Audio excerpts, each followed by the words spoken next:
What you know you can't explain.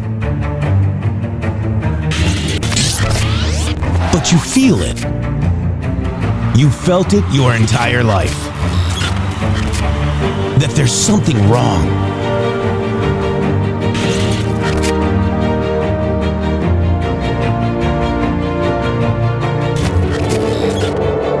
You don't know what it is, but it's there. Like a splinter in your mind, driving you mad.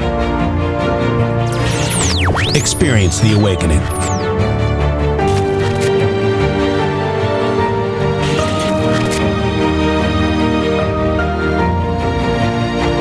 Brilliant anonymous researchers.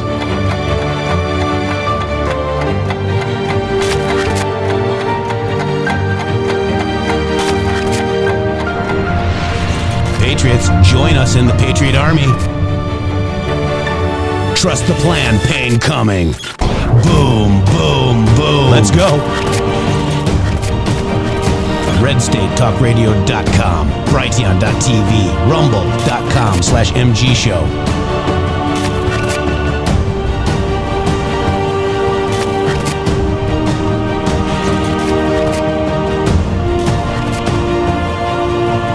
The end won't be for everyone. That choice to know will be yours.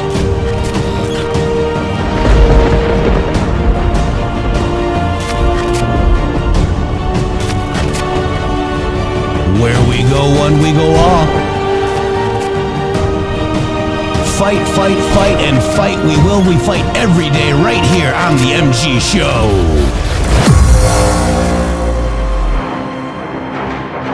Wow. Guys.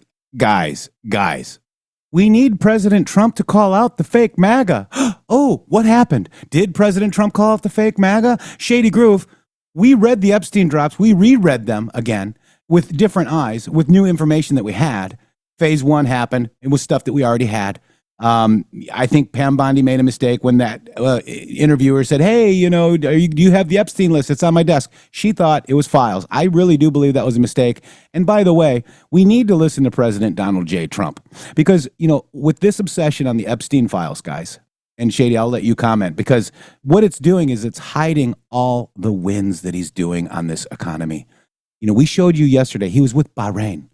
The Rothschild-owned federal banks, Federal Reserve banks, those countries are all doing business directly with the United States. Does anybody understand that will make them richer? That will make our country better? That will go into the treasury, not the globalists' hands? Does anybody really get that is one of the biggest Q proofs that, hey, Q, is the Federal Reserve ending? Structure. How do you change the structure of a Federal Reserve? Donald Trump said it himself. He said this. He said the Federal Reserve, when he was talking about the ridiculous, renovations of $2 million or whatever, he said all they're supposed to do is the interest rates. And too late, Powell is not doing the interest rates, and therefore he's under investigation for the rebuilding or renovations. But that's what they're supposed to do. The Federal Reserve does, in fact, have good tools, okay? So how do you still use those same tools, but you change the structure? The structure is they don't control all those other damn banks, okay? So you're going to see interest rates lower. You're going to see inflation lower. You're going to see manufacturing coming back to this economy. You're going to see people getting jobs. You're going to see people being able to afford stuff.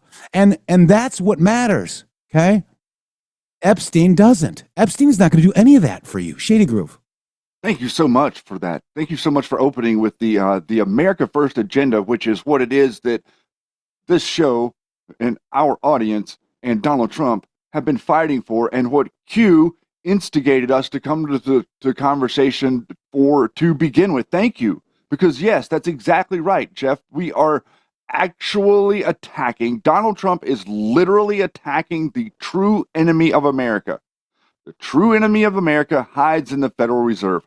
That's where it sits. You talk about all this other stuff all day long if you want to. And yes, there are a lot of problems and all of those other things that you could talk about. But not one single one of those other problems that you could talk about does not connect back to the Federal Reserve.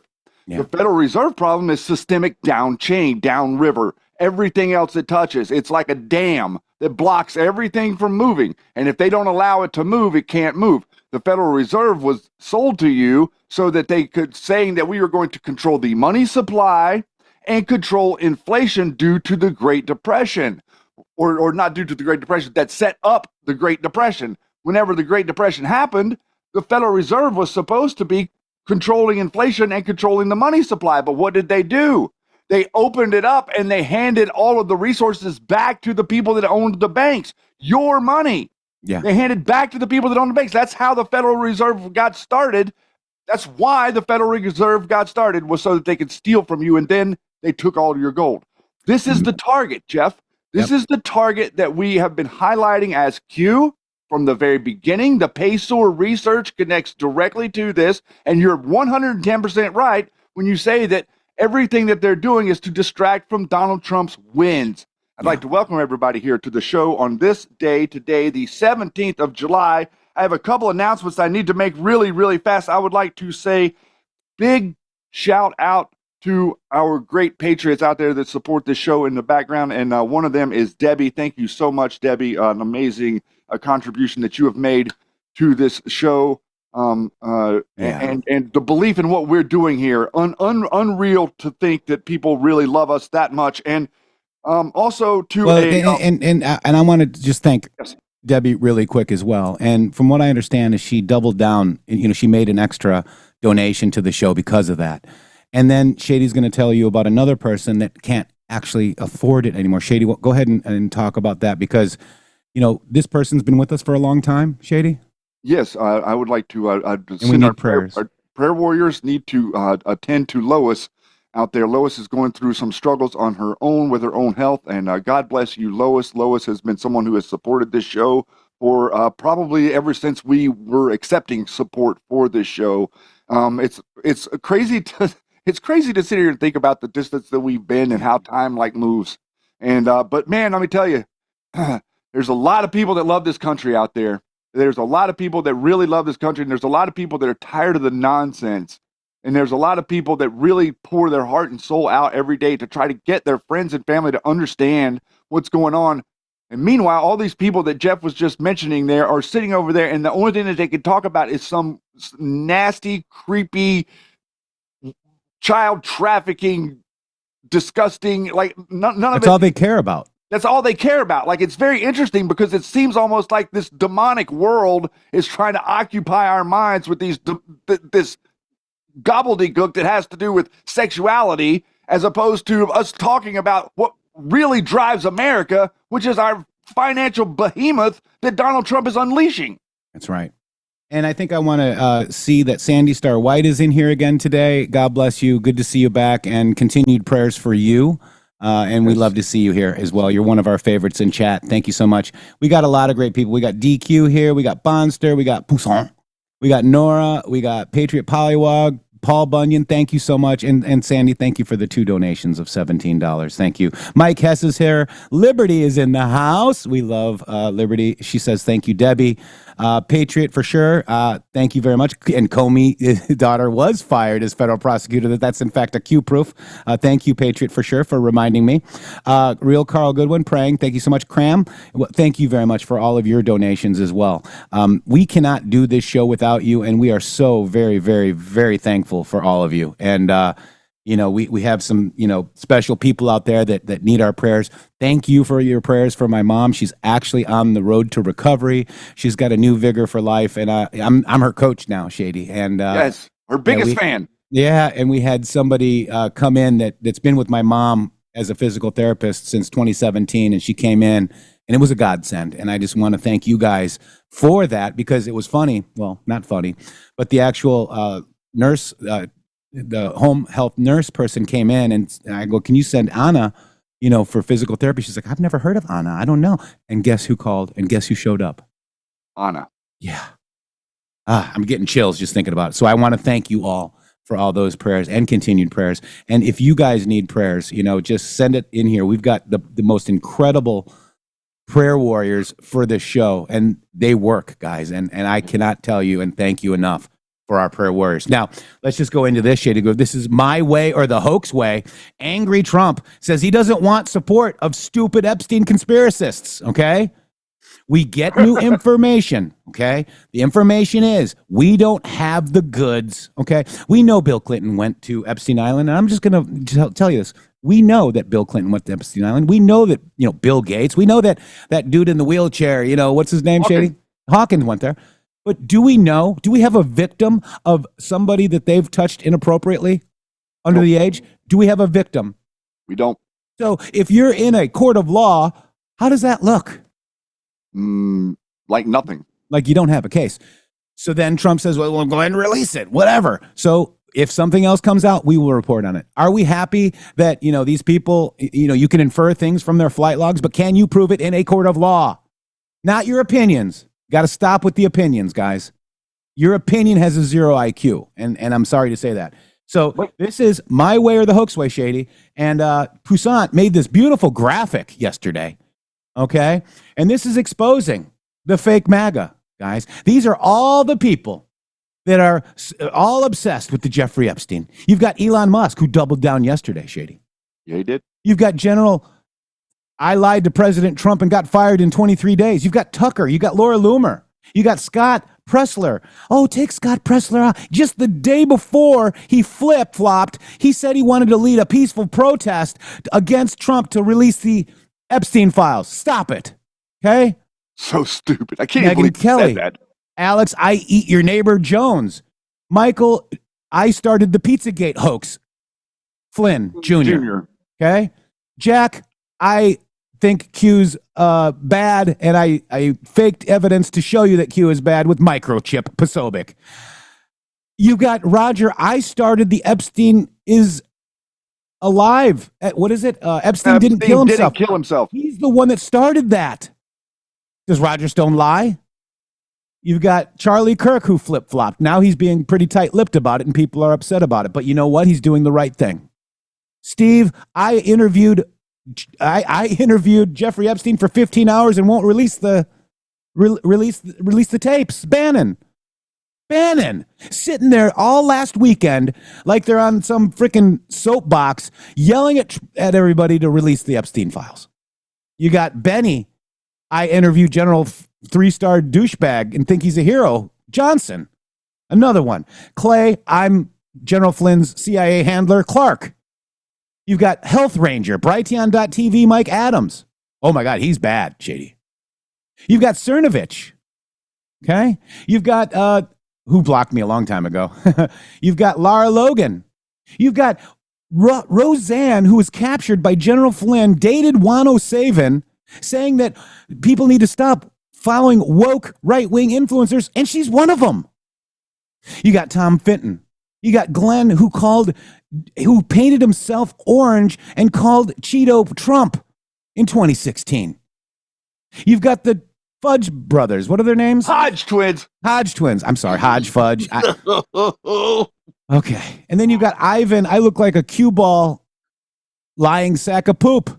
He's an elf troll battle bridge. And then you've got Candace Owens. And you got Liz Crokin that we left off the list. You've got all these people. These are the fake MAGA influencers that you may or may not have been following. Okay? This MG show, yes, have we talked about Epstein before? Of course we have. But did we go back and reread the drops? Epstein was a puppet. Okay? Ghislaine Maxwell I went back and looked at the case because I've said things like, who did she traffic children too? Well, it was Epstein. And the victims that they used were Epstein victims. That's why she's in jail. Even with Jeffrey Epstein, he was already convicted in a court of law for human trafficking and prostitution. You can't have double jeopardy. Plus, he's dead. Is this going to save your country? Is President Trump and Tom Homan getting rid of sex traffickers, human traffickers, people that are abused, that were let in by the biggest human trafficking op in the world, closing our borders? People need to get right. People need to understand what this man is doing for your economy, what this man is doing. And I agree with him, Shady. After we reread the Q posts, I agree with him because they totally read different. I agree with you too on that.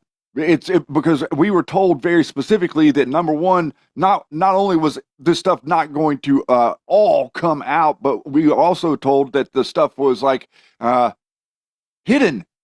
Okay, it's hidden for a reason. It's hidden on purpose. There's a way that their processes hide everything. They've been hiding it for a couple of thousand years, so they're pretty good at hiding it. And this idea that they're going to like just, that they leave the paper trail laying around to their sex trafficking cult is a little bit silly, in my opinion. What you're seeing here that we have seen, did you notice, Jeff, that a lot of those people that were that turned into fake MAGA were the people that were standing there thumbing their nose at the press and holding up the Epstein book?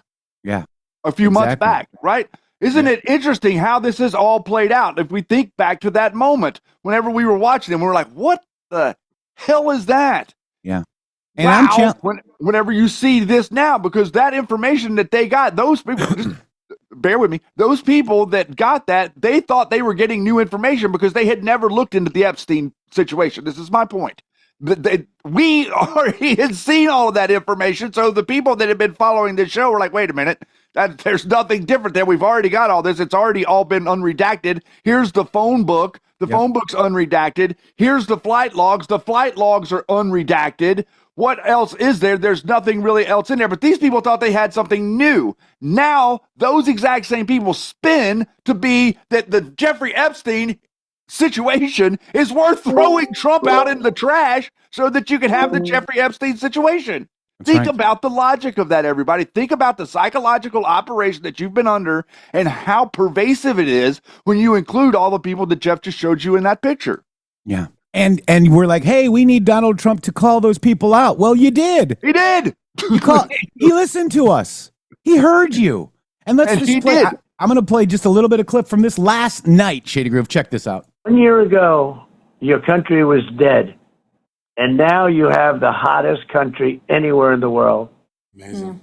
And all my supporters want to talk about is the Jeffrey Epstein hoax. It's unbelievable. Yeah, I think that goes away quickly. I do. So, sir, well, speaking... it's a disgrace. And I remember every one of these guys. They're my supporters, and they love it. And they love it. And it's all induced by the Democrats. The Democrats are the ones that are getting them to say to this stuff. And the files are all set up by the people that ran it for the last 4 years. Yeah. And actually, before that, you could go way back and go back into the, right after I won. It really became bad after I won in 2016. They didn't think I was going to run, so they weren't as bad before the election, which shows how stupid they are. If you're going to be bad before the election, right? Yeah. Not after. But after the election, they went crazy. Sir, that's where I guess the Washington Post said that he's going to be impeached and, all the different things, right? Yeah. So Mike Irons says it was handled poorly. Who cares? If you get new information and, so what do we do now? It was handled poorly. There's still no victim of Bill Clinton inappropriately touching a child at Epstein Island. How's that handled improperly? Because your cognitive dissonance doesn't accept it, Shady? Actually, it was handled. Okay, I understand. But let me give you a different track. I'm just asking. I understand. Good question, Mike, by the way. The different track of thinking is this. Is it what if it was transparency that you saw? I feel like I saw transparency. What I saw Pam Bondi come out and she said, oh yeah, okay, well, we've got this stuff. I've got all this stuff on my desk. I haven't looked at it. And then they said, okay, well, this is the stuff that we already had. We've got all of this stuff that's supposedly hidden away from us in the Southern District of New York. And then what they came out and said is that turned out to be all child porn and all types of different stuff that was corrupted. So they told you each step. They said, we've got this stuff. We're looking at it. Then they go and look at it and they tell you the result of what it was that they found. And then you choose not to believe them. That's yours. That's like being offended by something. You're choosing to be offended. You're choosing to not believe what they say. You have every right to not believe what they say. That does not mean that what they say isn't true. I'm sorry to inform you. So, Shady, I was requested to do the show in this voice the whole day. The whole day? The whole day. The whole show is going to be that me is like not this. what I'm reading in the viewer mail. I'm kidding. All right, so thank you, President Trump, because fake MAGA was exposed. We've been like, oh, you're talking about General Flynn. I wish President Trump would say something. Well, he just said something about all the fake MAGA, okay, with General Flynn included. Go over to these people's X and type in Epstein, okay? It's not going away, they say. Oh, boy, they want you fired up. Because, General Flynn wanted to run for president. You guys know that, right? You know that. I think he still thinks he can run. I think he's not gonna.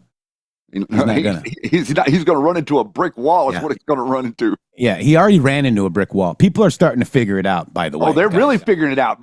And the show yesterday, the last couple of days, just to give everybody a little bit of insight in what's going on with us, a lot of people are coming back to the MG show that had to step away for a minute because of the things that we were saying were being interpreted as hateful. Okay. When you're reporting, like, this is the way Democrats think. If you say something negative about someone, it's hateful. No, it's either truthful or it isn't. It's not hateful to say something about somebody. It's hateful to attack somebody because of their religion. It's hateful to attack somebody because of the color of their skin. Those things are hateful. Describing government corruption is not, will never, and cannot be hateful. This is the exact thing that the whole brainwashing thing is built on, to hate speech. Hate speech means calling out government corruption. Hate speech gets you eliminated from YouTube. You can go on YouTube and you can talk about anything you want, but if you start talking about government corruption, that is hate speech. That is the reason that we were censored. That is the reason you are censored, because you use hate speech when you talk about corrupt government officials like General Flynn and company. Yeah. He was an official in the Obama administration. He lied to President Trump and was fired in 23 days. How simple hate is that speech. to understand? That's hate speech, Jeff. Yeah. And by the way, how about and Pizzagate was not Liz Crokin at first. It was Mike Flynn and Liz Crokin, and then they captured her, obviously, and she's now with this little Flowers advisory board. Michael Flynn Jr. got fired from the Trump administration for Pizzagate. I hate to bust your little bubbles, guys. It's true, and Pizzagate's not real. Yeah, and let's listen to Pizzagate lady. Oh, Lord. He's still there. He Going worried to about over fucking here. Slanderless Crokin, at least bring fucking some kind of big D energy, you fucking loser. Hey, retard. And some Everything you kind of said has not facts come to pass. Everything you and said is bullshit. content that Not the backs one up thing your you said fucking happened. claims. Everything you've Or ever else said you're was a gonna lie. sound like a fucking retard. I'm gonna sound like Liz Crokin right now. So Crazy. when did I wear the red shoes? When did I host a pizza party? How am I motherfucking pedophile? And show me your mother receipts. And on top of that, learn to speak motherfucking English, you fucking cunt. And if you can't, leave this fucking country. Because if I had to take a bet right now, you're one of those M14 cartel, whatever, that hasn't been deported yet, you fucking faggot. Should be right now. And maybe after I leave motherfucking space, I'll get off the phone with this space and call the first person I know that has a hotline to Tom Homan to get your motherfucking ass deported, you fucking fat shill liar. And if you are legally here, guess what? You're gonna deal with a lawsuit from me. Yeah, he don't have any receipts, Liz. We just asked for receipts. He's got zero. Don't worry about it. We've been asking. So, do you support that lady? Yikes. Wow. Talk about a drunk SOB, mind-controlled little... That's the person that's out there fighting sex trafficking for General. Yeah. Remember that account on True Social told her, what is it, Ethanos? Everybody thinks that's... So this Ethanos LARP said, oh, Liz, you're going to be part of Donald Trump's sex trafficking commission. And she believed it. Can you imagine? So she's bitter. Listen to that chick. She's bitter. She's They're drunk. all bitter. Yeah, well, they're drunk because they're bitter, Jeff. People, whenever they get bitter, they start drinking. Yeah. This clip needs to go viral. Thank you, Script Keeper, for grabbing it. I'm going to post it right here. Get it out there. If you guys support Liz Crokin, you go do so, because that was absolutely unreal. She guys. literally she threatened to like call in a favor to Tom Homan to have someone deported because of what they said about her. And isn't it interesting? She was screaming about someone making accusations that weren't true about red shoes and being a pedophile, huh? Just like Liz Crokin has done to us. Wow, boy, oh Wow. boy! It seems like we handled it better than she does. Yeah. So that started with Paula C. Blades, who knows Wayne Willett, who is 107, also a shill, and Timothy Holmes Smith. General Flynn follows Paula C. Blades. Paula C. Blades did a bad decode on my foundation. She said I wore red shoes, and it was a huge campaign. If you retweeted me, people would come into your DM saying he's bad, he wears red shoes. I mean, how stupid is that? Mm-hmm. And there is a picture of her with Dom holding a piece of pizza and Dom wearing red shoes.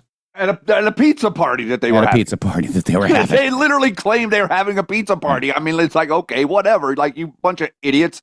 Like, they're just trying to perpetuate the brainwashing. Yeah, and we so can debunk Pizzagate, by the way, for anybody out there that doesn't think we can. Yeah. And I think she worked with the owner, Shady, because remember when she did that Out of Shadows, talked about Pizzagate, who was the guy Elefantis. Yeah, so they were going back and forth on Instagram. Yep. Okay. Generating clicks. Yeah. And hype. Mm-hmm. Yep. That literally that spun out of control. Like, I think that part of what they were doing on the chance, like all that stuff that was being initiated about Pizzagate on the Chan boards, that's pretty much where Q came in and showed up and plopped right down in the middle of their little cesspool of BS and said, hey, isn't it interesting that you're not really talking about the truth? How about here? Yeah, there is a real side to Pizzagate. Okay, so what does that matter? What's that going to do? What's that going to do, Doug? Seriously, it actually isn't a real side to Pizzagate. But there's nothing going to happen because of it. I mean, we're done. There's no evidence. Yeah, because there's no evidence, because if you go back and you read the emails that they're trying to tell you that they have something to do with like moving kids around, they're talking about their dinner. Yeah. It's ridiculous. They're not like talking about like selling children in their emails, guys. I mean, it's not. You can go back and read it yourself. I know everybody's triggered by this. Everybody gets triggered. As soon as I say this, everybody loses their mind. I love to trigger. It's mainly the Flynn group that lose their mind whenever I say this, but there's not any shred of Pizzagate theory that is true. Yeah. The only thing that's true is that Alex Jones's crew took a numbnut and sent him into the Comet Ping Pong establishment to fire off a shotgun. And then, interestingly enough, we can't go ask that guy why he did that, because about 3 or 4 months ago, he miraculously got pulled over in a random stop by the police and self-suicided by getting feisty with the police officer. So and again, we can't go ask it him was anything. started by the General Psyoper himself, guys. The Pizzagate was started by General Flynn and his son, Michael. Yes, Ben Swan was captured by the Flynn crew, okay? Correct. Liz Crokin was captured by the Flynn crew. I don't trust a damn thing these people say. And prove me wrong. Prove it right, okay? Do it, and I'll change my tune. But I've done a lot of research on it, and I see a lot of people talking about it, and it might be uncommon. We were right about Flynn, too, weren't we, Shady? Weren't we? I mean, I see myself as right. I could go out there and find you some people that think I'm wrong. Yeah, and they're probably employed by Hillary Clinton. Well, they work for him, but that's beside the point. So, and then I have a friend, and I love him very much, and he was starting to trigger me yesterday. He's like, oh, my God, Joe Rogan is upset at Trump because of Epstein. Joe Rogan got him elected. You can't prove that. Oh, my God. You think I was going to vote for Kamala Harris because now Joe Rogan, now I'm voting for Trump. No, I don't know if you can prove that, okay? I think he was going to win anyways, hands down. Hang on. Can I do some quick math for you? I'll do some quick math. In 2020, Donald Trump got like roughly 74 million votes, and he got like 77 in 2024. All right, so he got a couple million.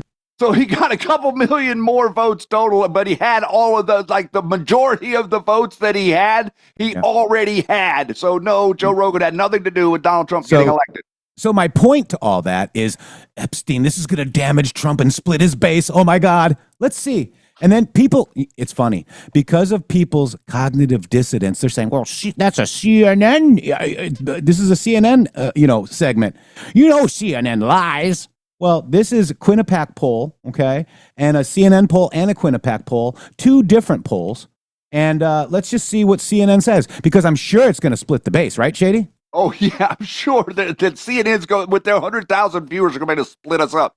I mean, look, I think this one surprised me a bit because of all these complaints online going after Trump and the Epstein files. You might think his approval ratings were going down, Republicans. If anything, they're going up. Republicans who approve of Trump, look at our CNN poll. The prior one, 86%. The one out this week, 88% were Republicans. How about Quinnipiac? The prior poll, 87% approve of Republicans. This week out, 90% with Republicans. If anything, Donald Trump's approval rating has gone up since this whole Epstein saga started. He is at the apex or close there too in terms of his popularity with Republican voters, Epstein files, complaints or not. You just proved that not everything online is real Yes, in real life. Who knew? Amazing. Twitter and X are not reality. Is there any reason that Correct. you can find that this hasn't taken hold and hurt him? Yeah. I mean, on X, all you hear about is the Epstein files. But how about out in the real public? Republicans who said the top issue was Epstein case. The answer is one, and not 1%. One respondent. This is a great little finding that Ariel Edwards-Levy, who of course is part of our polling unit, found. Just one single Republican said that the nation's top problem is in fact the Epstein case. Not much of a surprise that therefore Donald Trump's approval rating has not suffered with Republicans because of the Epstein case. Because the bottom line is most Americans say it's not high up on their priority list. Meaning it's a psychological operation. Wow. And then let me just post a Flynn is safe. We protect our patriots. I'm going to drop that because that means Flynn is good, even though Trump fired him. I don't need a Q post to know that Trump was fired. Trump fired General Flynn in 23 days for frickin' lying. General Flynn lied to you saying that he was going to be the president for the next 4 years in 2021 on January 5th. General Flynn and Roger Stone could be involved in the MAGA violence along with his brother Charlie Flynn. Stop it. Stop. Right there, you could see clearly that these things do not matter. Your Flynn narratives and your Epstein narratives, neither of them matter. Number one, Flynn, and you saying anything about him, Flynn, rubber bullet. You have to go back to the beginning. I understand the post that you're wanting to reference, and I understand what that says, but you don't understand trolling, and we do. So I'm sorry to explain to you how Donald Trump with Q was trolling the crap out of Flynn and all of his nutty network of idiots over there with Q. That's exactly what was going on. So what Q was saying right there was just like giving Bill Barr a chance. Yeah. Just like giving Christopher Wray a chance, trust Wray, just like giving all of these people a chance to do the right thing. Maggie Haberman, everybody, you can get off the train, but if you go through the tunnel, you cannot stop the process. So that's exactly what happened to Flynn. That's exactly what happened to all of those other people. Elon Musk is using his platform right now to amplify this Epstein thing ad nauseum. This is like 100 times the amount of attention is being paid to Epstein as any other subject around the world on Twitter. He's falsely amplifying this topic into the algorithm of Twitter so that nobody sees anything in their feed other than Epstein. And all of these people that we just highlighted right there that we call fake MAGA are the soldiers that are out there in the field wielding all of this rhetoric. Whenever you see a real life poll where people walk around in the street and the people that love MAGA and love Trump, not 100, cared about it enough to mention. Flynn's first strike was to cripple the MAGA movement. Second, to cover up Hussein's crimes, White House chain of command, and then install Rogue McMaster. Stop it, cat cutter, okay? And you can leave. Get the heck out of here, because I have all these facts here, Shady. We have all of these facts about General Flynn, okay? And Roger Stone. Oh, I'm sure he wasn't involved in I'm going to make 3 calls, 2 to keep people in the campaign to get information, and then 1 to General Flynn. Oh, wow. Okay. So that was the preface to his storm foretold. General Flynn, the Proud Boys, the Oath Keepers, all to make you look violent. Prove me wrong. 100% what happened. And we have a testimony from Chief Steve Sund and also from Colonel Earl Matthews that backs up our research. The truth. You can have your opinion. We have the truth. Yep. And Welcome back, everybody that understands this. We appreciate it. So it's very, we're passionate, guys, okay? And, Bill Cooper would really go off on you right now. You're lucky we're not like a Bill Cooper, JD. I know. I really do have to put it in my pocket. I feel myself escalating to that level, and then I'm like, oh, okay, settle down, because he would go after you like he would make you feel like a superstar. The way he would go after you. I always wanted to call in every time I would listen to him. But I never got up the nerve to do it because I was I'm afraid to say the wrong thing to the guy. Yeah, and Flynn did sell Q merchandise. He infiltrated and usurped, and he is the literal grifter. That's the grifter, because he's selling you an idea or thing. He's selling you stuff he doesn't believe. And he came out and he told you specifically, he tells you now that the Q is the CIA, but he sold you Q merchandise that said digital soldiers on it and assimilated with Q and went out and took the oath and acted like he was where we go one, we go all. Shady, General Flynn's a patriot, and so is Roger Stone. All right. Okay, let's just agree to disagree and move on. All right, you panicans. All right, so let's go back. Let's listen to Donald Trump's full interview with John Solomon.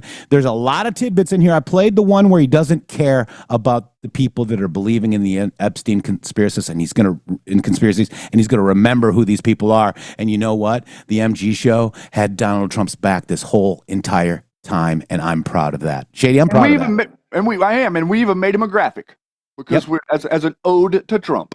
Ode to the fake MAGA. Joining us now, the 45th and 47th President of the United States, Donald J. Trump. Mr. President, good to have you on the show. Hello, John. All right, sir. I want to dive into something we confirmed earlier this week. The FBI under Kash Patel has opened a grand conspiracy case looking at the last decade of weaponization against you and the protection of Democrats like Hunter Biden and Hillary Clinton as one ongoing criminal conspiracy. I want to ask what you think of that approach and whether you think a special prosecutor might be warranted. Well, I'm happy that they did that. I don't know much about it, but it deserves to be done. It was a disgrace what happened. And what happened in 2016 and what happened in 2020. It's a disgraceful situation, and our voting has to be straightened out. I always say, if you don't have borders, if you don't have fair and free voting, you don't have a country. And we have disgraceful voting that they spend all of this money on voting, and some of the votes don't come back for weeks later. The whole thing it's a scam, and we have to straighten it out. For all the things that have happened, there is the Russia collusion against you. There is Jack Smith against you. There's all the things that happened in 2020, not investigating China interference in the 2020 election. What are the things that are most important that you would like to see the FBI get to the bottom of? I think they could look at all of it. It's all the same scam. They could look at this Jeffrey Epstein hoax also, because that's the same stuff. That's all put out by Democrats. Yeah. And, some of the naive Republicans fall right into line like they always do. They just don't have the sustainability. They don't have they don't have that stick to it like glue. The Democrats, they have bad policy. They have bad candidates. They have bad everything, but they stick together. The Republicans don't do that, but they ought to look into the Jeffrey Epstein hoax too, because that's another hoax that's frankly put out by the pushing the Republicans and put out by the Democrats. No, they definitely set the Republicans up. One big prosecutor look at it all. Would that make you feel good, you think? Well, I think it's in the case of Epstein, they've already looked at it, and they are looking at it, and I think all they have to do is put out anything credible. But, that was run by the Biden administration for 4 years. I can imagine what they put into files, just like they did with the others. I mean, the Steele dossier was a total fake. Right. It took 2 years to figure that out for the people. And all of the things that you mentioned were fake. Yep. So I would imagine if they were run by Chris Wray and they were run by Comey, and because it was actually even before that administration, they've been running these files. And so much of the things that we found were fake with me. But especially you look at that Steele dossier where they paid like 14 or 16 million. That's more than James Patterson gets paid to do a number one bestseller. Isn't that crazy? And the thing turned out to be a total scam. So frankly, I think I love that they're looking at all this stuff. If they are, I hope they are. Yeah, we've definitely confirmed it. They definitely are. Mr. President, this is something that could give the American people answers on 3 different elections, 2016, 2020, and 2024. But to get that rolling, there are two sets of documents that are key to identifying possible conspiracy, but a grand jury can't see them unless you declassify them. Would you declassify the classified annex in the Hillary Clinton email case, as Senator Grassley has been asking? Well, I would do that. I would do that, absolutely. I think it should be looked at. The whole thing was a scam. Yeah. And I would do that gladly. Great. And there's one other one I want to mention. In the Durham report, they talk about the Clinton plan intelligence, the intercept where Hillary Clinton approves hanging that Russian shingle on your campaign house. That's another one that hasn't yet been declassified. Was that another one you'd consider declassifying? I would declassify it. Yeah, why not? I would absolutely declassify it. And I will say this, the Durham report was preceded by the Horowitz report. That's and right. Bill Barr should have used the Horowitz report. You didn't need the Durham report because That's right.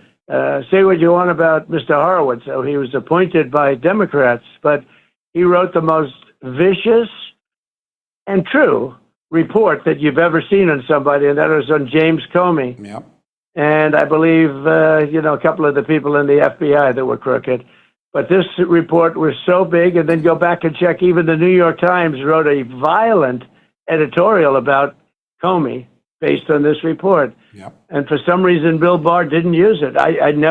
It's such a disappointment, but he didn't use it. But that was one of the big things, and it got very little press. I think it was approximately 28 pages of corruption. Yeah. Absolute corruption. You're right. And that should have been used. Well, instead, Barr wanted to do a further report.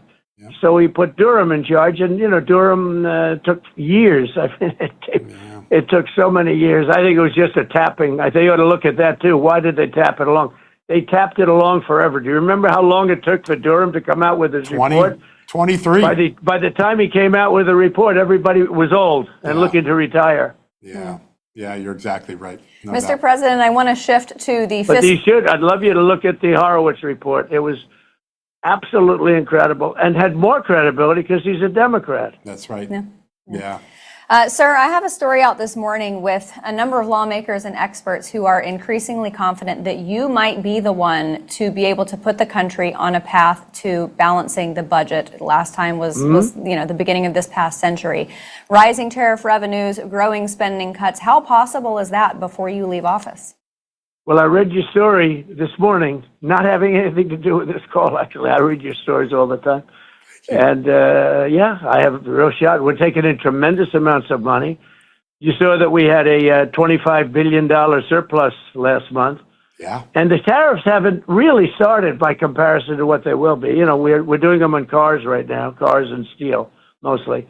But the other ones kick in on August 1st, and they're very substantial. And the answer is, I think there's a real shot. I actually say there's a shot at, we have the Internal Revenue Service. We could use the External Revenue Service, and we wouldn't even need the Internal Revenue Service. But the money is very substantial. It's hundreds of billions of dollars.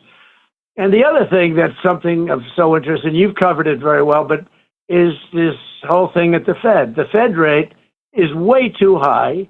This guy is an incompetent guy, and he's also obviously a Trump hater, and I do have a few of them, unfortunately. But this guy is, and every point is over $300 billion in terms of borrowing. Think of that. And we should be at 1%. We shouldn't be at, we're at 4.25 or something now. Right. We should be at 1%, not that. We should be the lowest of the group. And because without us, the whole world collapses. And we should be at 1. We have a strong country now. We're making a lot of money. We're taking in If the U.S. falls, the world falls. Did you hear that? Yeah, but he also connected the whole banking cartel to the Fed. To the Fed. And also Horowitz is a Q proof. Wow. a lot of money. We're not going to be ripped off by every country in the world, both friend and foe anymore, and they know that. And they're all calling. I sent out letters. That is a deal, basically, a letter. They all say, well, when are you going to make deals? Well, I made deals. The best deals are the letters. You just send them out saying, congratulations, you're paying 25, 30, 40%. Did one at 50%. Yeah. And that's better than the deal, because any deal sort of comes down from there. But we made a very good deal yesterday with Indonesia. We're making other deals. But The deals are when we send out the letters. We may adjust them a little bit, but that's when the deal is. And that money starts coming in on August 1st. And as you figured out, a lot of people haven't. They they never understood tariff. And now they're starting. People that didn't, even Ken Langone yesterday was very generous to me. He said, I never really liked tariffs, but I'm telling you, this guy he's changed his whole country around short. Yeah.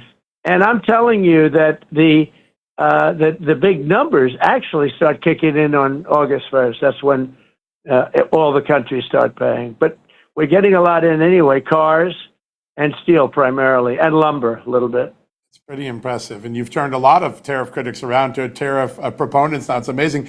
You mentioned the Fed. Last night, David Malpass, your former World Bank president, was on our show, and he said the Fed needs to be completely reimagined. They're getting in the way of President Trump. They're afraid of economic growth. They try to suppress economic growth. I want to just get your thoughts on what he said about that mentality at the Fed. That's got a 50-year-old mentality. Well, I think he's right. David was picked by me and did a good job when he was at the Fed. But I think he's 100% right. It's this guy is getting in the way. Think of what, we're talking about costs. He's talking about the cost of tariffs. If he lowered 3 points, if he would lower that, Europe has had 10 lowerings in the last year and a half. 10. We've had none with this guy. None. That puts us at a disadvantage. Now, everything else is so strong, we're bullying through the rates, the high interest rates. The housing market would boom if this... Pause it right there. Numbskull. He's a numbskull. And if this guy would, can you imagine? We're talking about housing. He's building a building. Just to give you a little context of what he's talking about right there. Go to Shady Yeti. I think that's very important that you hear the subtlety of what he just said right there. He said that Britain that they have lowered their rate 10 times in a row, and we've lowered it none. We're telling you about the system that is what? The British empirical system. The British empirical system operates through what against you? The Federal Reserve. You understand that? They're wielding Powell. Do you hear what Trump just said to you? He told you that the British system that controls the Federal Reserve, that controls our finances, is being wielded by the City of London. He literally just told you that. And that is a problem because what they're doing is they're making their economy stronger on the back of our economy as they let our economy suffer when in fact it's our engine that's running their vehicle. You get that?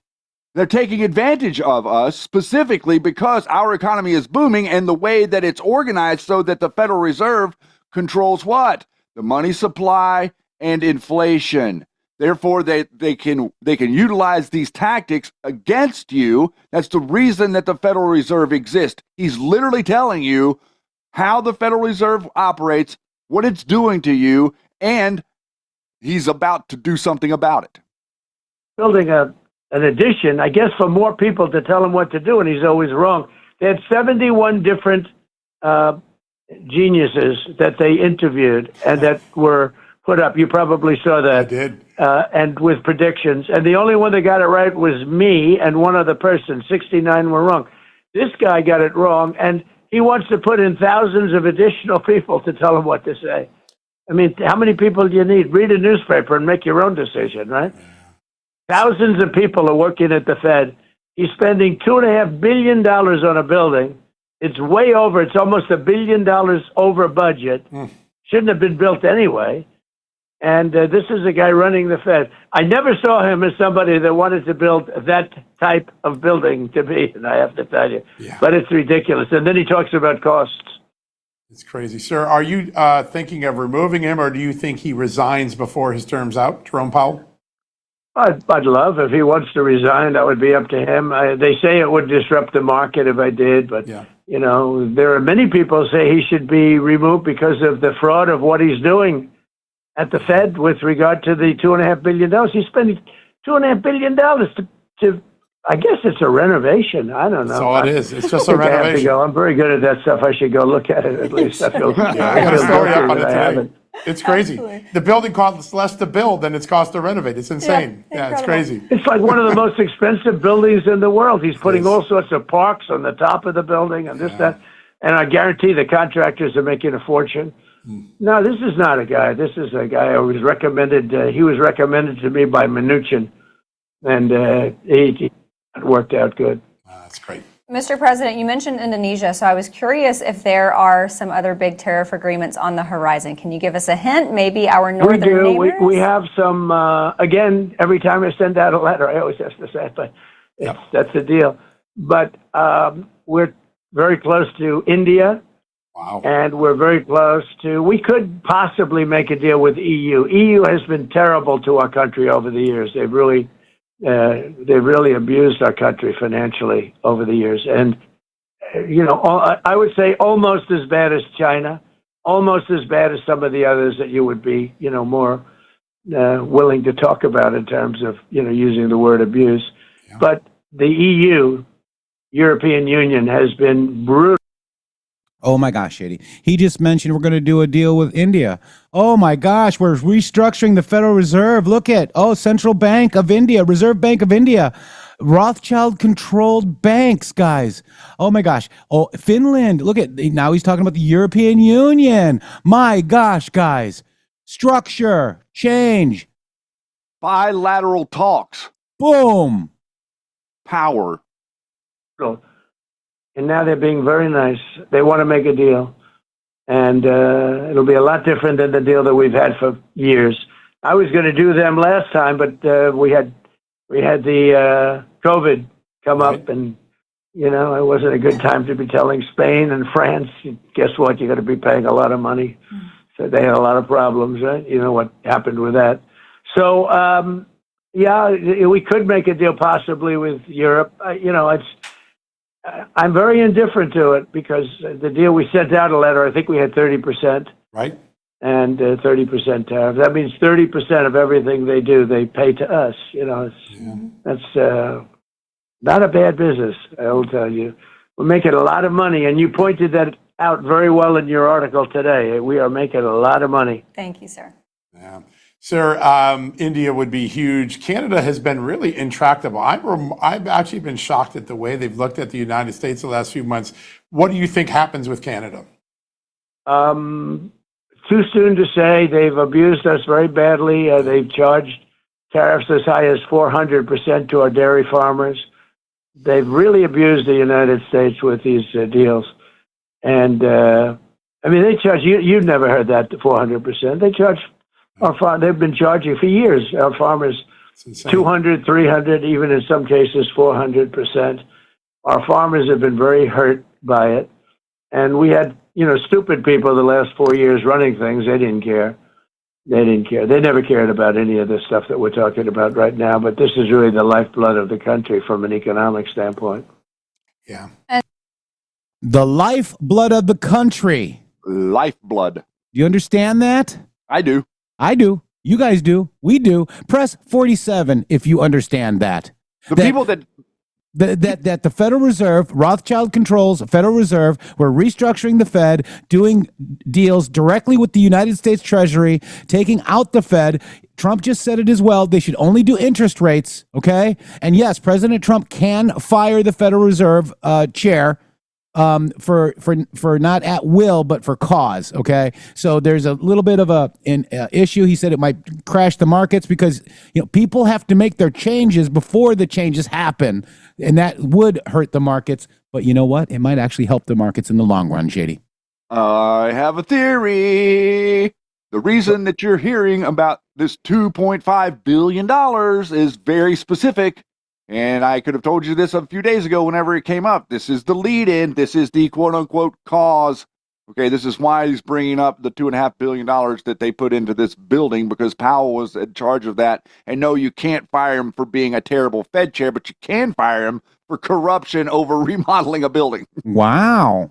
With money laundering of $2.5 billion. I said million at the beginning of the show. I stand corrected. And that also, yes, it's billion. And also, I would like to explain to you that none of the people that we just showed you earlier in the program that were fake MAGA understand an ounce of what Donald Trump is explaining here about your financial system. They have no clue what he's even talking about. Well, psychological operations play on your feelings, and what's the IQ of your feelings, Shady? Usually, The IQ of my feeling is 0.0. Wow, imagine that. Yeah, that's what it's not doing good. Yeah. Sir, those reciprocal tariffs with Africa, those are expiring soon. Any update on that? Well, we're going to be making individual deals with those countries, or we're going to put out, numbers. Now, you have a lot of countries. Don't forget, we're talking about, 15 majors, and then you start getting into the medium size. But then you have, you have over 200 countries, right? So we're going to put out one number for a remaining, close to 150 countries. Wow. We're going to put out one number. Wow. And it'll be probably 10 or 15%. We haven't decided yet. Wow, that's a big deal. That's a big moment in history.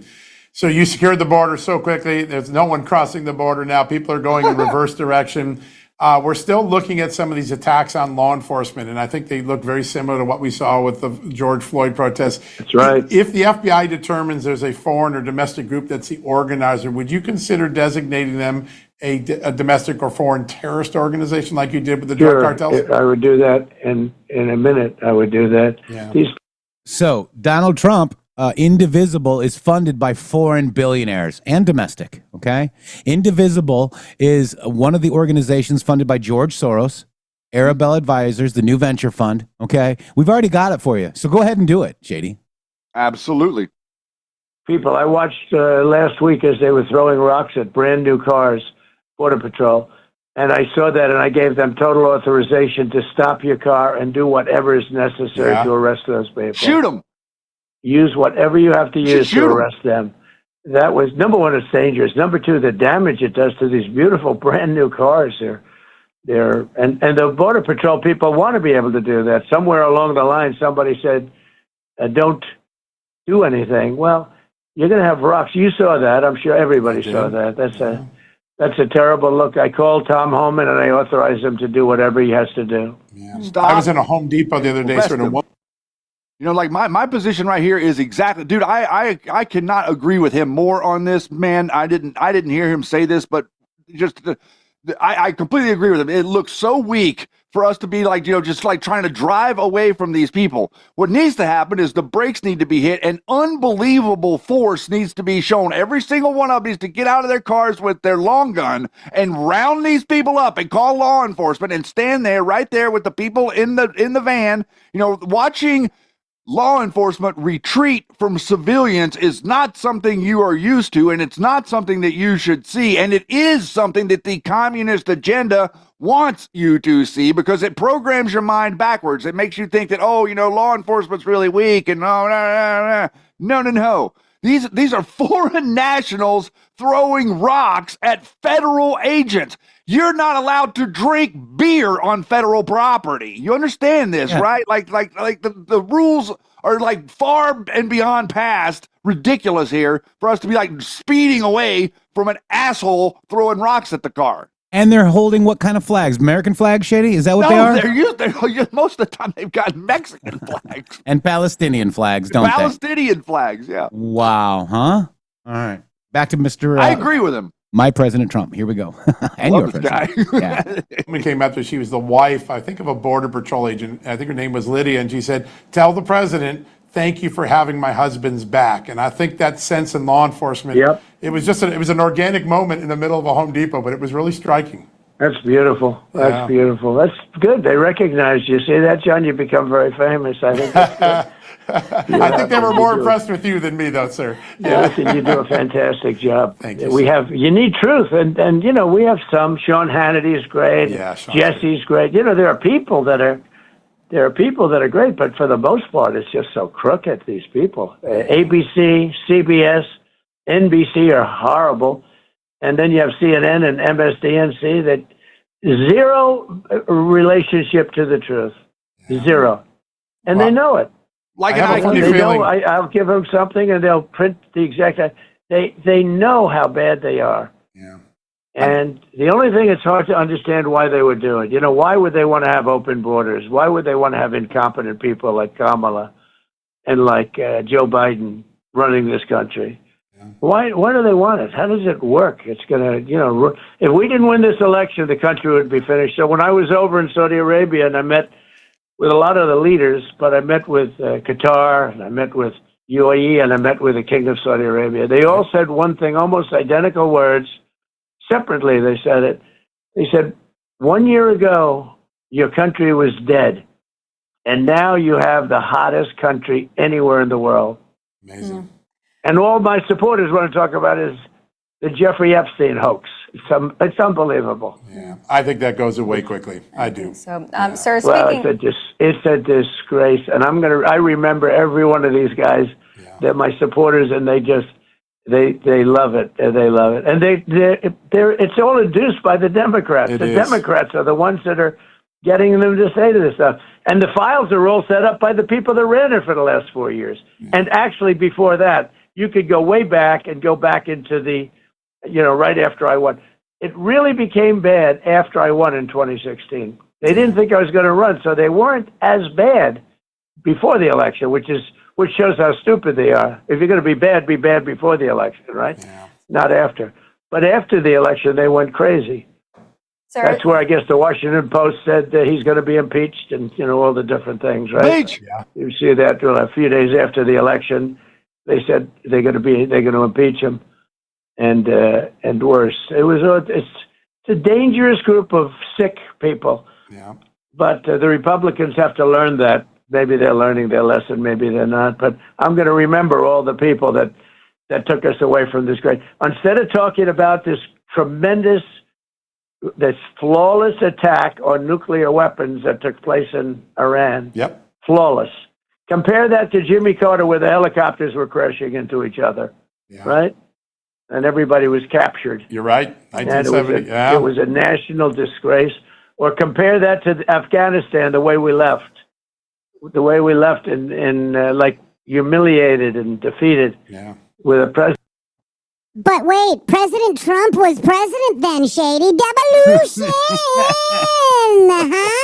I had a feeling wasn't that right, John Harold, who said he was Patel Patriot, thinking that he was Cash Shady? Devolution, right? Imagine you're a guy that has such a hold on the future that you somehow end up calling the future FBI director Trash Patel as you mock his name and steal his image to perpetuate your BS bogus theory.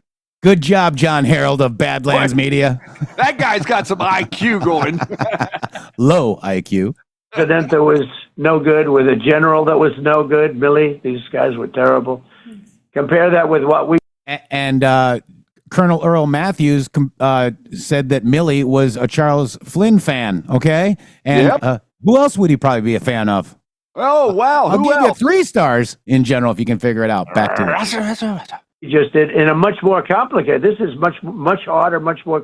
Those planes flew for 37 hours back and forth. It's amazing. Incredible. It's amazing. Yeah. And there wasn't a bad bolt on the plane. I mean, everything was flawless. It was a flawless campaign. But I remember so vividly, a long time ago, but those helicopters in the storm and landing and all the crashing. And what a disgrace that was. What an embarrassment it was.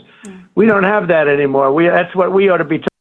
I want to address this SSL 20. So when does Maxwell get out of prison? Well, Ghislaine Maxwell had witnesses, people that actually had a crime perpetrated on them, saying that Jeffrey Epstein prostituted them. Okay, guys, and trafficked them. So she's actually in jail because there was actually witnesses, aka a crime committed, where you can actually tell these people and make a case in a court of law and prove it. And she was found guilty. What don't people get, Shady?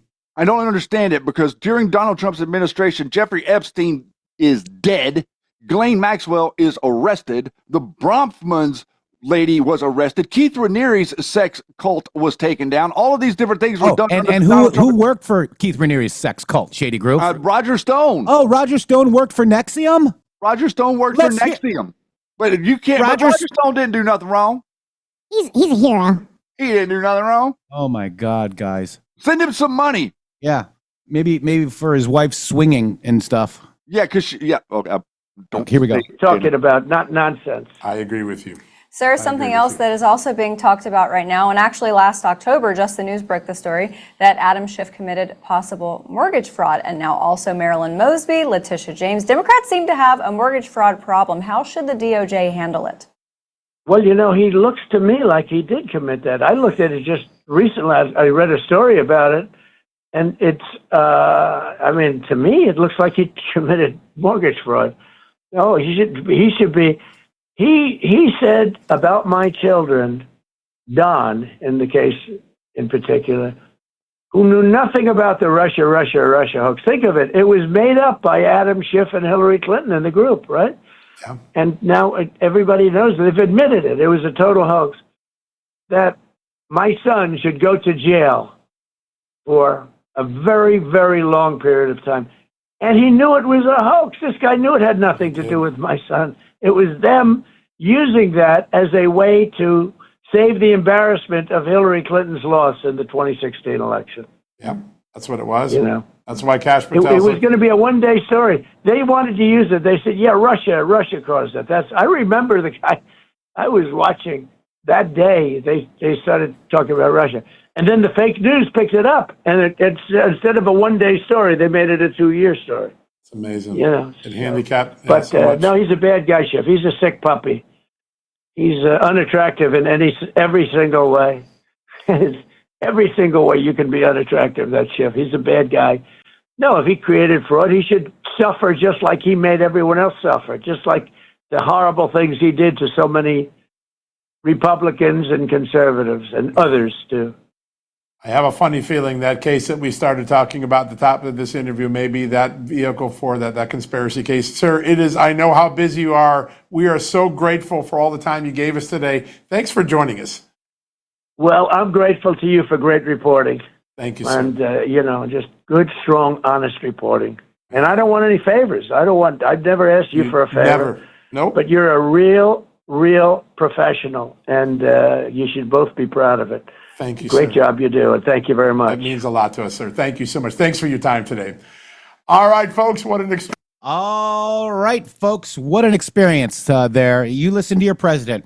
He even said he liked Sean Hannity, and people are like, I don't like Sean Hannity either, but President Trump does. So what does that mean, Shady? I don't know.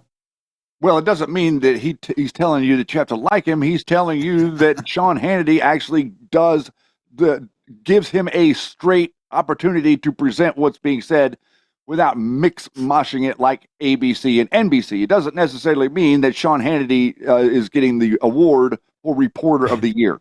Yeah, guys. And you guys, all this stuff, you need victims for a crime. Miss Seabear said, and I'm going to whisper to her. Oh, no.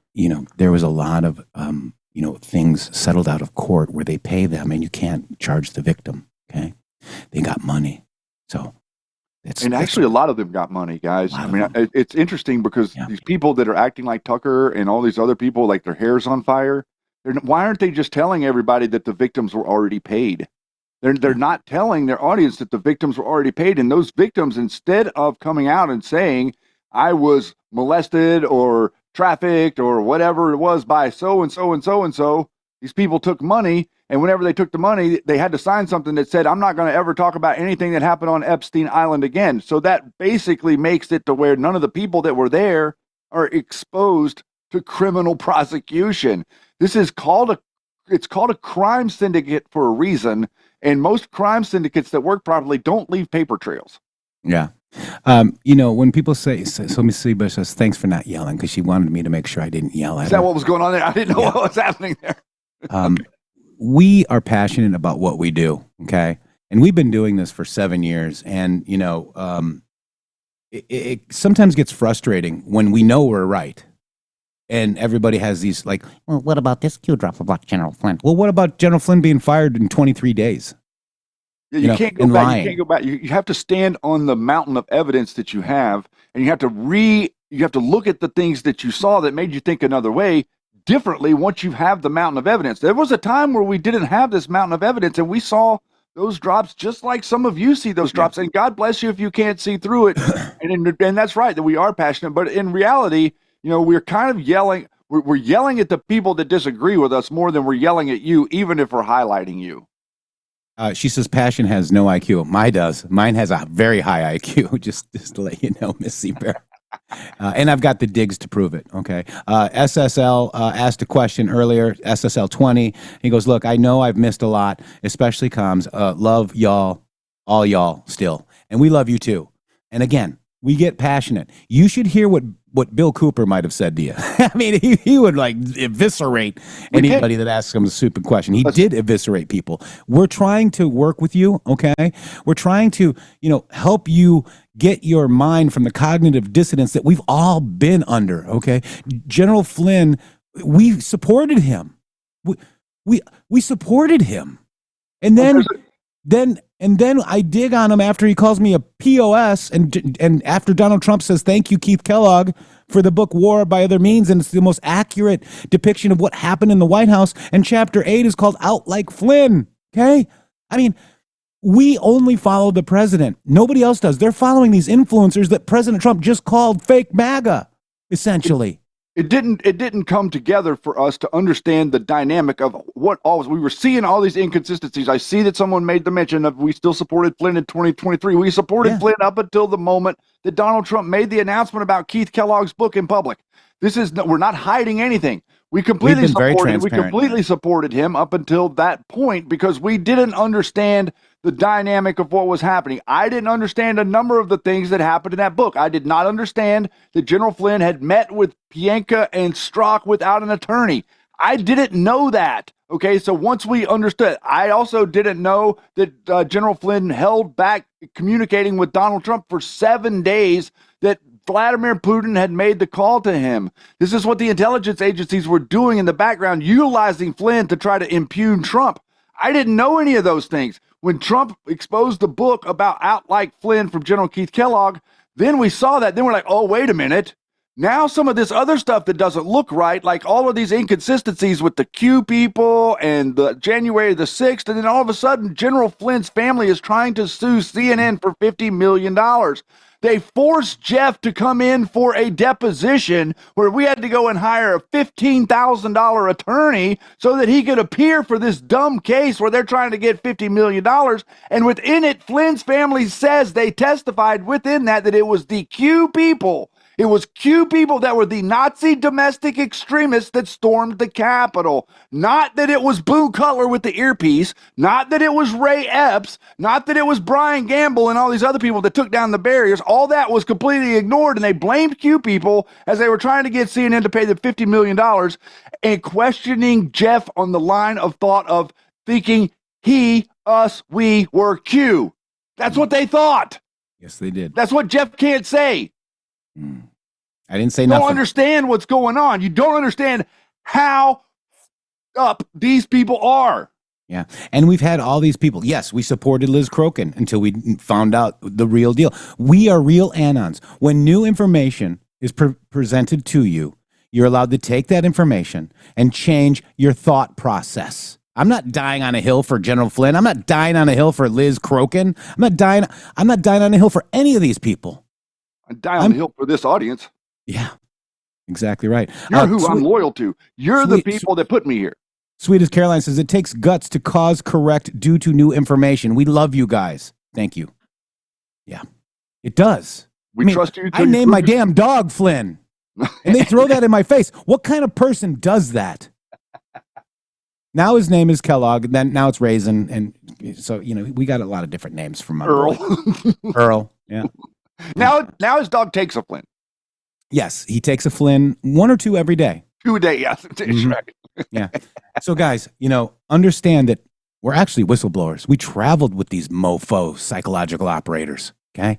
The minute I called out, we called out. So we were digging well before 8/8/2023 when we became public because Donald Trump gave us cover for it with the Keith Kellogg thing. Okay. Mm-hmm. We missed it in 2021. Okay. Mm-hmm.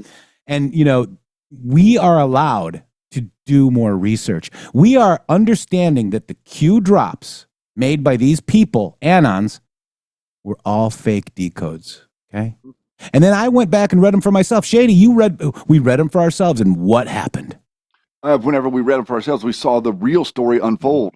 because Occam's razor is the simplest explanation is usually the most likely. And this convoluted nonsense of end around things doesn't make any sense unless Flynn actually worked as the rubber bullet to expose the deep state with his case that was up there again with Sullivan or with Sidney Powell and Judge Sullivan. That case was supposed to expose all of this stuff is what the decoders explained that the Q drops meant. Yep. But that didn't happen. And then they said that Flynn was going to be part of Trump version 2. That didn't happen. So then you have to re-understand what the Q drops were doing and why the Q drops would say that. Then you have to put on your logic hat and say, okay, well, that's not what happened. So what did that mean? Then you realize that it was a troll. Yeah. You understand that it was a troll. The way that Q was trolling Bill Barr and John Durham was the same way Q was trolling Flynn and Bannon. Yeah. And Doug Gabb says, didn't Brebrum do the real digging on Flynn? Were the Brebrum as successful as we were? Did we do our own digging? Yeah, we did a lot of our own digging. Brebrum did not write the book. Yeah, and they were very unsuccessful. And they're still unsuccessful because all they can talk about is racine. Racine, Shady! That's the hill they die on. Yeah, that's the hill they die on. As far as I'm concerned.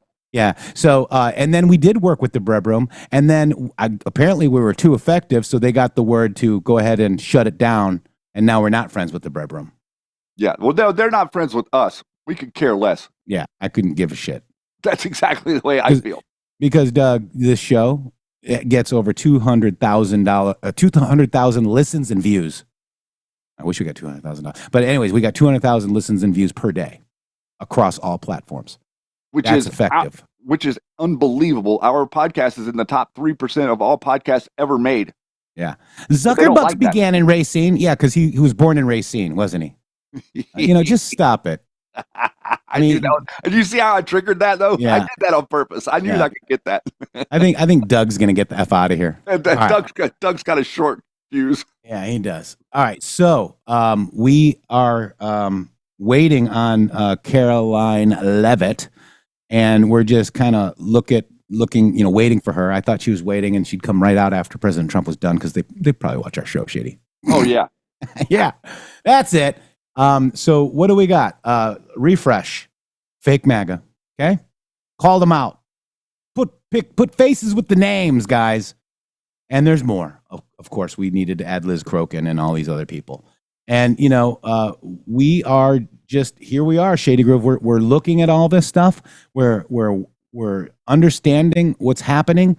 We are changing things about what we believed because we get new information. I mean, it's really that simple. This is the model that I feel like that we're following along. People say make comparisons to like Bill Cooper and stuff like that. Well, what Bill Cooper was doing was earth shattering because he was bringing a layer of non-sugarcoating. I don't have a word for it, but there's a way that people tamp down their rhetoric to make things sound less bad than they really are. And that doesn't really do anybody any good to do that. And what Bill Cooper would do is he was like so in your face and so like right there over top of like every single thing. He didn't mamby-pamby you, okay? Yeah.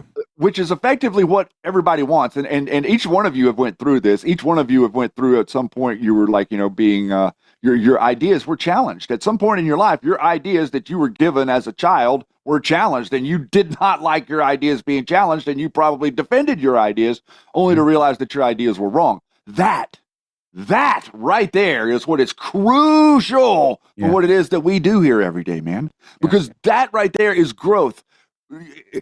You will not have success without failure. There's not a human being alive that can have success without failure. And you can't have success without failure unless you fail. And you cannot fail unless you make an effort. And you will not make an effort unless you have passion. And you will not have passion unless you have information. And you will not get new information unless you release that passion to explain that you have the wrong information so someone can share it with you. That's the perfect dynamic right there. That's the relationship that we want with you and that we want with our media. And our media is derelict in their duty because they do not stand up to that. They pretend like they don't know things to continue with a narrative, just like these digital soldiers pretend like they can't read so they can continue with a narrative. That's right. And this is my current mood last night, Shady Groove. You ready? This is okay.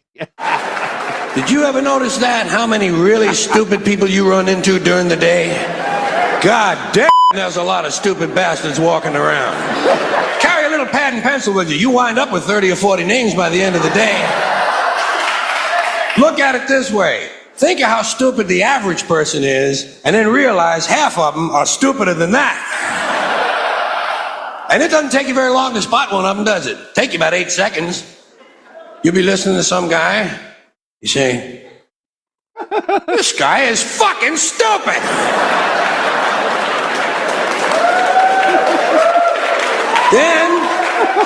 Then there are some people, they're not stupid, they're full of shit. That doesn't take very long to spot either, does it? Take you about the same amount of time. You'll be listening to some guy and say, well, he's fairly intelligent. He's full of shit.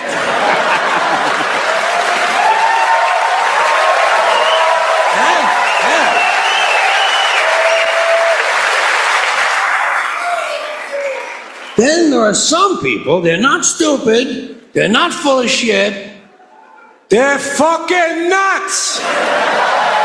Dan Quayle is all three. All three. Stupid, full of shit, and fucking nuts. So that was my current mood last night, Shady Groove. Well, I think that we've already done 2 victory laps this week. So you were tired from all of the victory lapping. I think is what happened. You're worn down. The lapping. Victory lapping. Victory lapping. All right, so let's go over this Q-proof, Shady Groove. Let's go. Maureen Comey, daughter of James Comey and prosecutor of Jeffrey Epstein. Eggstein. Is fired. Shady Comey, who had worked at the U.S. Attorney's Office for nearly a decade, prosecuted both Jeffrey Epstein and his associate Ghislaine Maxwell. Fired. I'm sure it has nothing to do with her ability or her desire or her intent to corrupt the Epstein files. No. No. She didn't do that. She wouldn't be responsible for corrupting the files so that it somehow did not actually show you anything important and or try to make it look like other people were doing things they weren't. Here's 4796. Hold up. U.S. Attorney Vesti NY steps down and Lucas Isaacoff steps in. This is Comey's son-in-law married to Maureen. Okay. Daughter of Maureen Comey. In addition to being the daughter of Comey and Failer, Maureen attracted attention when she became the lead prosecutor in the case of Jeffrey Epstein, who was accused of being involved in sex trafficking.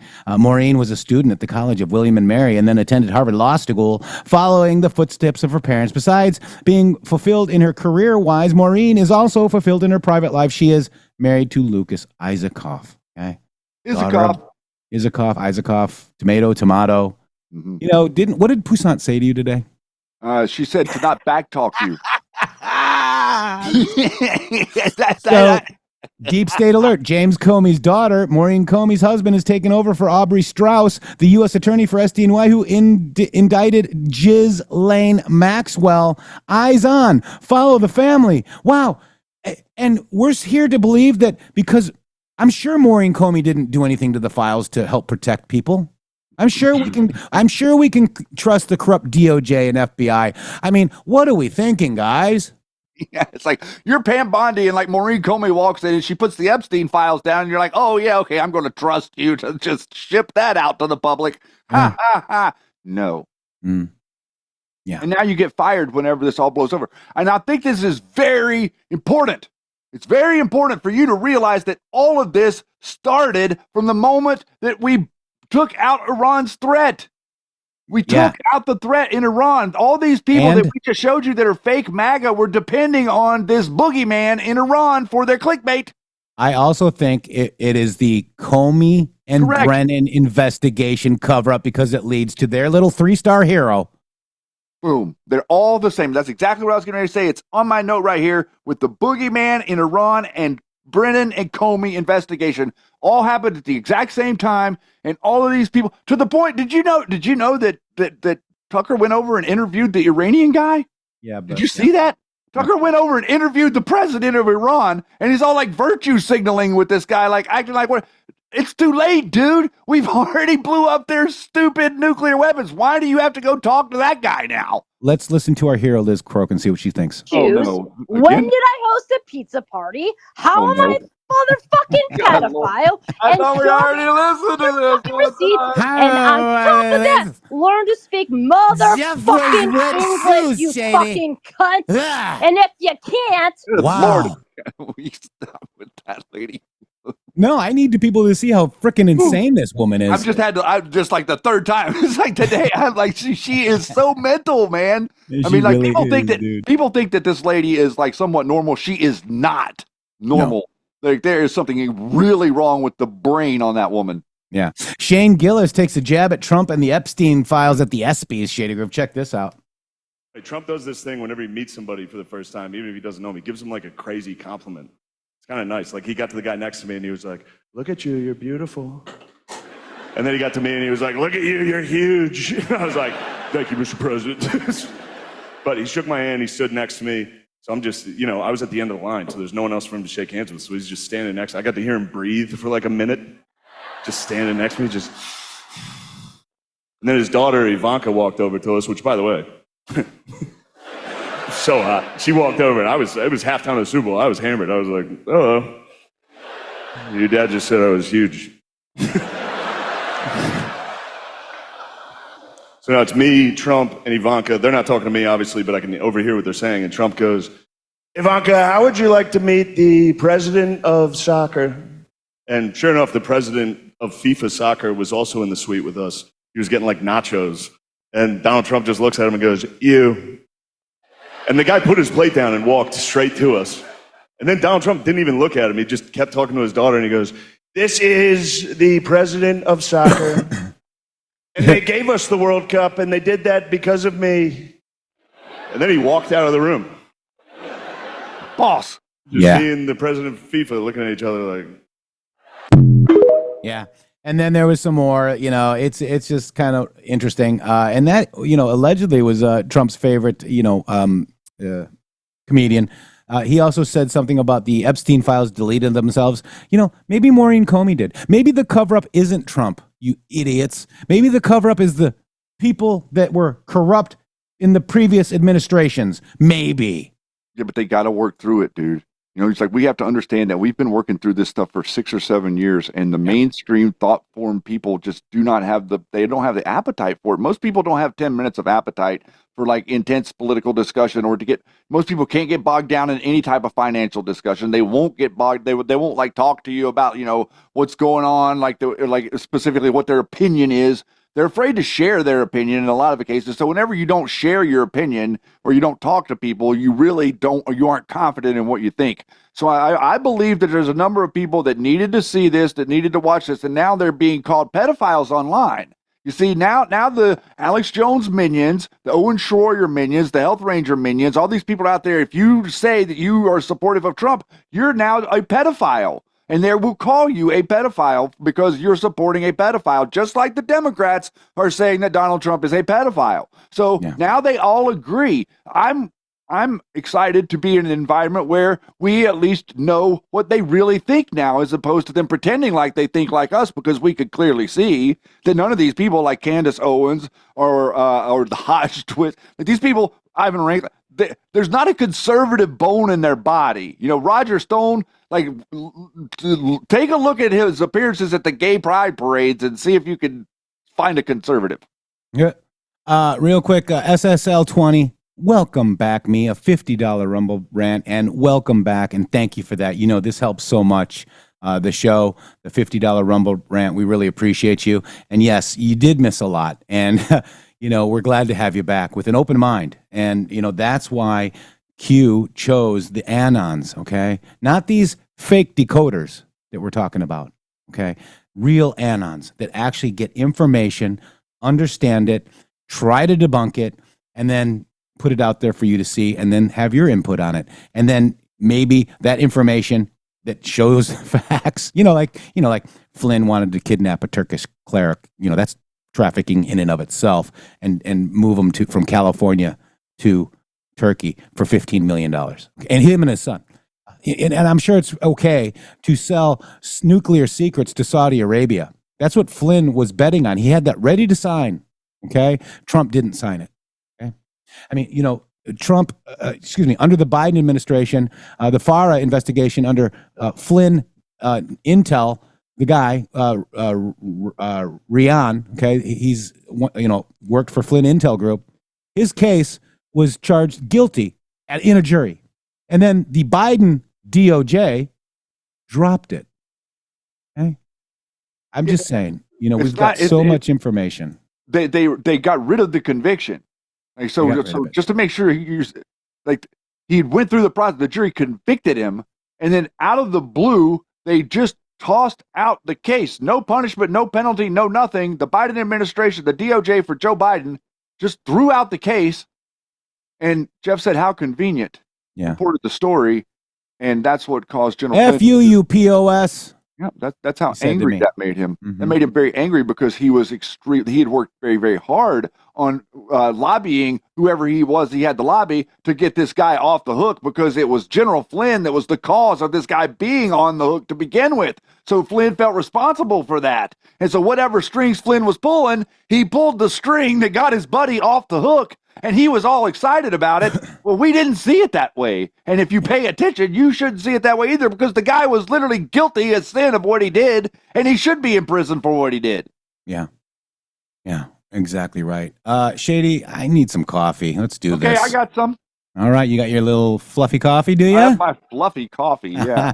If you still haven't tried 1775 coffee, now is your shot.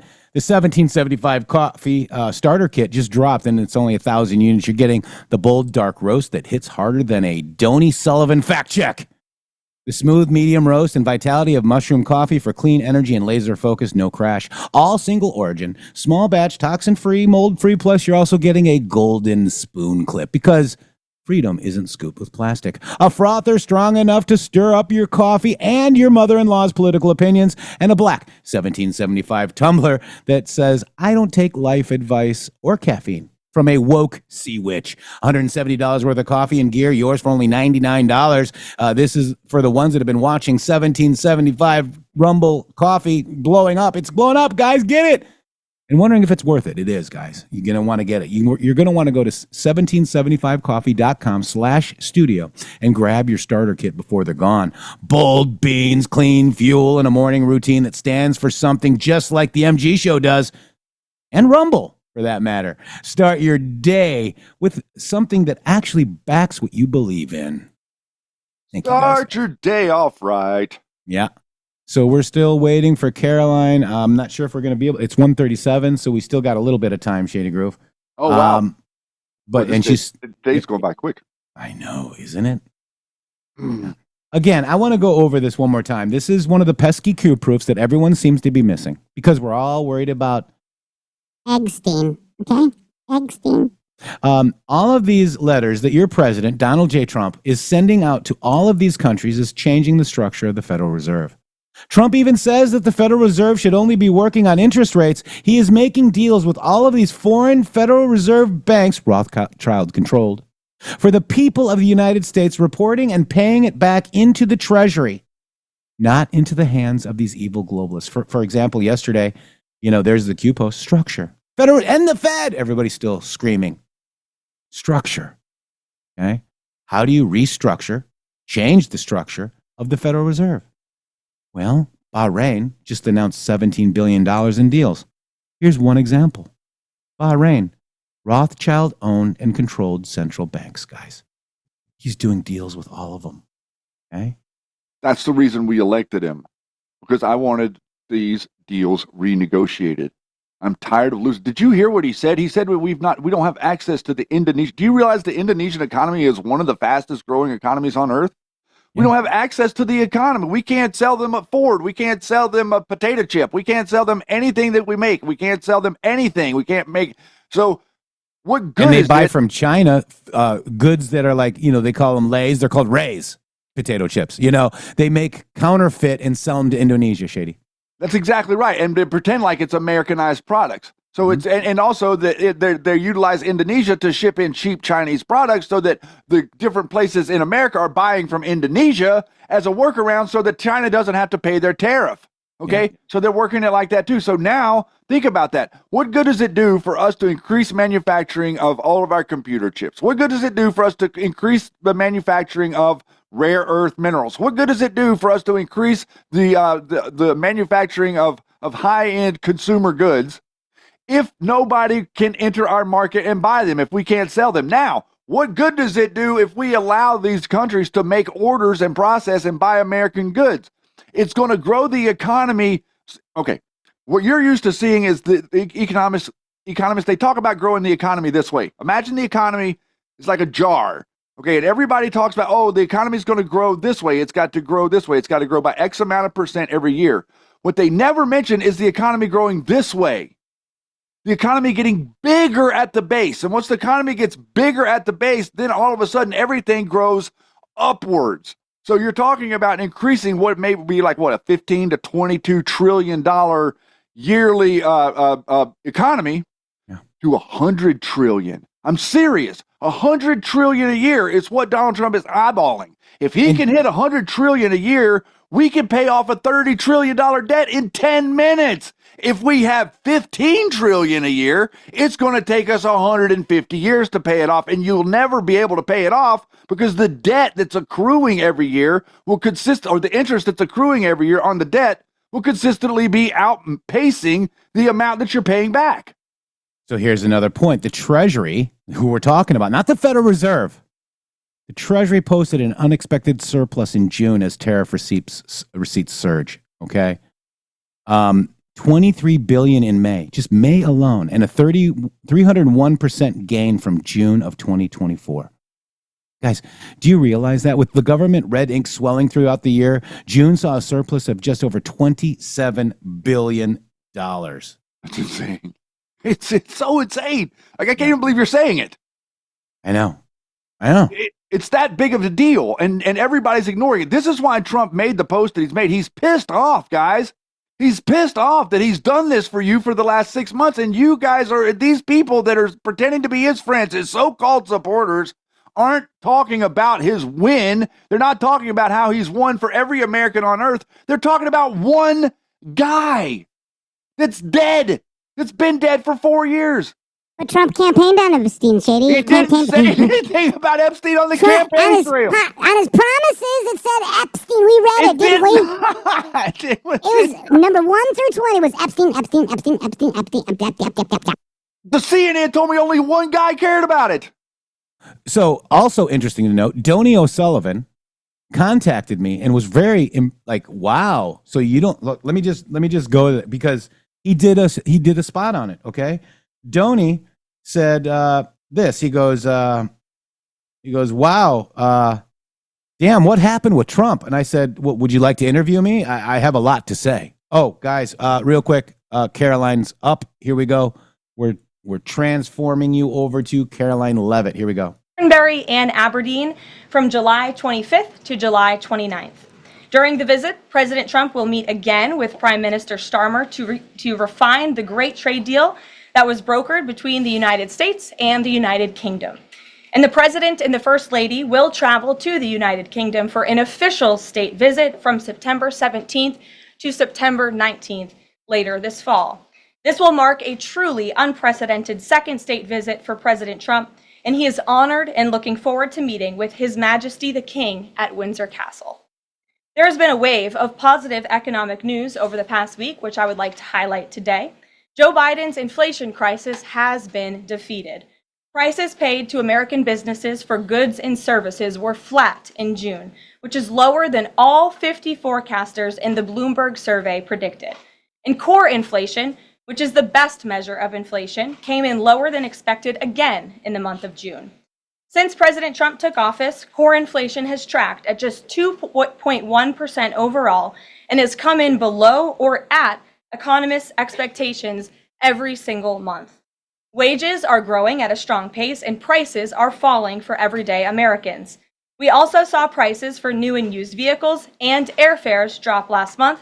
In addition, prices for gas, fuel oil, energy commodities Hotels, airfare, public transportation, and fresh vegetables are all down over last year. As we said all along, trust in President Trump. The American dream is back, and everyday families are already reaping the benefits of this incredible economic turnaround in just 6 months. President Trump has ended the era of economic surrender and implemented powerful tariffs to stand up for our workers and businesses and rebalance America's trading agreements. Despite all of the doom casting from the so-called experts claiming that these tariffs would be the end of the world as we know it, the opposite has occurred. Tariffs are not inflationary, as President Trump has said all along. In reality, tariffs are a source of massive revenue. We're seeing trillions of dollars. And we talked about tariffs. Shady pointed it out on the Q Lounge Live in 2017, 2018 timeframe. And we've been talking about it right here on the MG Show for 6-7 years, guys. I mean, it's crazy. Wow. But Epstein. In private investment pour into our country right now because the companies around this world want to make their products right here with American labor and not have to pay any tariffs at all. Customs and tariff revenue has already totaled more than $113 billion since President Trump entered office, helping to lead a budget surplus in June for the first time in nearly a decade. We are truly entering a golden age as a result of these pro-growth and America First trade policies. On another matter, yesterday in the East Room, the president was proud to sign the Halt All Lethal Trafficking of Fentanyl Act into law, surrounded by angel families to help finally end the devastating fentanyl crisis that has ravaged millions of Americans. Under the Halt Fentanyl Act, anyone who possesses, imports, distributes, or manufactures any illicit fentanyl-related substances will be subject to criminal prosecution in the same manner as any other Schedule I controlled substance. This legislation will close the loopholes that criminals use to skirt around the law and make it easier for law enforcement to prosecute vicious traffickers who peddle poison in our communities. President Trump has always made tackling the drug crisis a top priority, and this important bipartisan legislation further follows through on that commitment. The complete and total success at our southern border that many in the media in this room continue to ignore is another example of the president keeping his word to families who have lost loved ones due to fentanyl, and it's another win for the American people. Customs and Border Protection just released the final operationalized stats for the month of June, and I must highlight some of these incredible numbers. There were only 6,072 Southwest apprehensions in June, 15% lower than the previous record that this president set in the month of March. To put that in perspective, the Biden administration routinely saw the same number of encounters in a single day, and on many days, that number was more than 10,000 apprehensions at the Southwest border. There were also 0 illegal aliens released along the Southwest border for the second consecutive month in a row. President Trump promised to end the illegal alien invasion, and he has delivered on that promise to the American people in record time. With the border sealed, deportations are ramping up. This past weekend, our brave ICE agents were arresting violent criminal illegal aliens all across the country. ICE Atlanta arrested an illegal alien from Mexico, convicted of attempted rape of a child in North Carolina. ICE Baltimore arrested an illegal alien from Guatemala who was previously convicted for sexual abuse of a minor in Maryland. ICE Houston arrested a criminal illegal alien from Mexico whose previous conviction includes aggravated sexual assault of a child in Texas. ICE Salt Lake City arrested a 32-year-old illegal criminal alien from Mexico who was previously convicted for child abuse and injury. But nothing's ICE happening, Baltimore Shady. arrested a criminal illegal alien from El Salvador, convicted in Maryland for possession of child pornography. And ICE San Antonio arrested a criminal illegal alien from Mexico, convicted of aggravated sexual assault in Texas. The men and women of ICE are heroes. They are putting their lives on the line every day to get the worst of the worst, these types of criminals, out of our communities and out of our country. And the president continues to strongly have the backs of all ICE agents who are doing their jobs to keep all of us, including everyone in this room, safe. The facility, sorry, 1 second. In other news, following President Trump's bold executive actions protecting American children from irreversible chemical and surgical mutilation, the largest provider of these barbaric practices will now be closing its doors. The facility in Los Angeles, California, is just the latest facility downsizing or eliminating their irreversible and harmful services that feed into the lie that you can somehow change a child's sex. The Biden administration peddled dangerous policies that defied medical science in favor of radical transgender ideology. But President Trump has put an end to that to ensure America's children's innocence is protected and our children can lead healthy and productive lives. Finally, last night, Senate Republicans passed President Trump's $9 billion rescissions package. This will help restore fiscal sanity in our country by rescinding billions in wasteful foreign aid and finally ending taxpayer funding for PBS and NPR, two media organizations that have ridiculously used federal dollars to push a partisan left-wing agenda for many years. The House should pass this rescissions package immediately and send it to the president's desk for signature. On another note, I know that many in the media have been speculating about bruising on the president's hand and also swelling in the president's legs. So in the effort of transparency, the president wanted me to share a note from his physician with all of you today.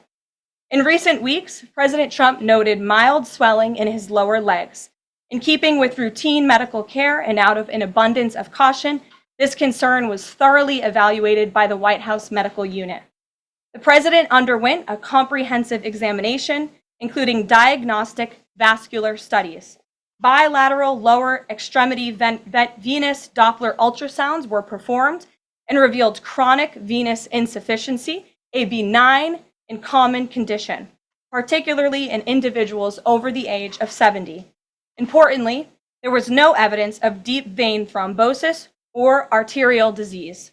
Laboratory testing included a complete blood count, comprehensive metabolic panel, coagulation profile, D-dimer, B-type natriuretic peptide, and cardiac biomarkers. All results were within normal limits. An echocardiogram was also performed and confirmed normal cardiac structure and function. No signs of heart failure, renal impairment, or systemic illness were identified. Additionally, recent photos of the president have shown minor bruising on the back of his hand. This is consistent with minor soft tissue irritation from frequent handshaking and the use of aspirin, which is taken as part of a standard cardiovascular prevention regimen. This is a well-known and benign side effect of aspirin therapy. And the president remains in excellent health, which I think all of you witness on a daily basis here. So the president wanted me to share that note with all of you. I'm happy to take further questions on it. We will provide the memorandum from the president's physician to all of you, as we always do. And we'll get to questions. Here in our new media seat, we have Frank Corva, who's the White House correspondent for Bitcoin Magazine, which comes at a timely week with crypto legislation moving across Capitol Hill. So why don't you kick us off, Frank, and thanks for being with us.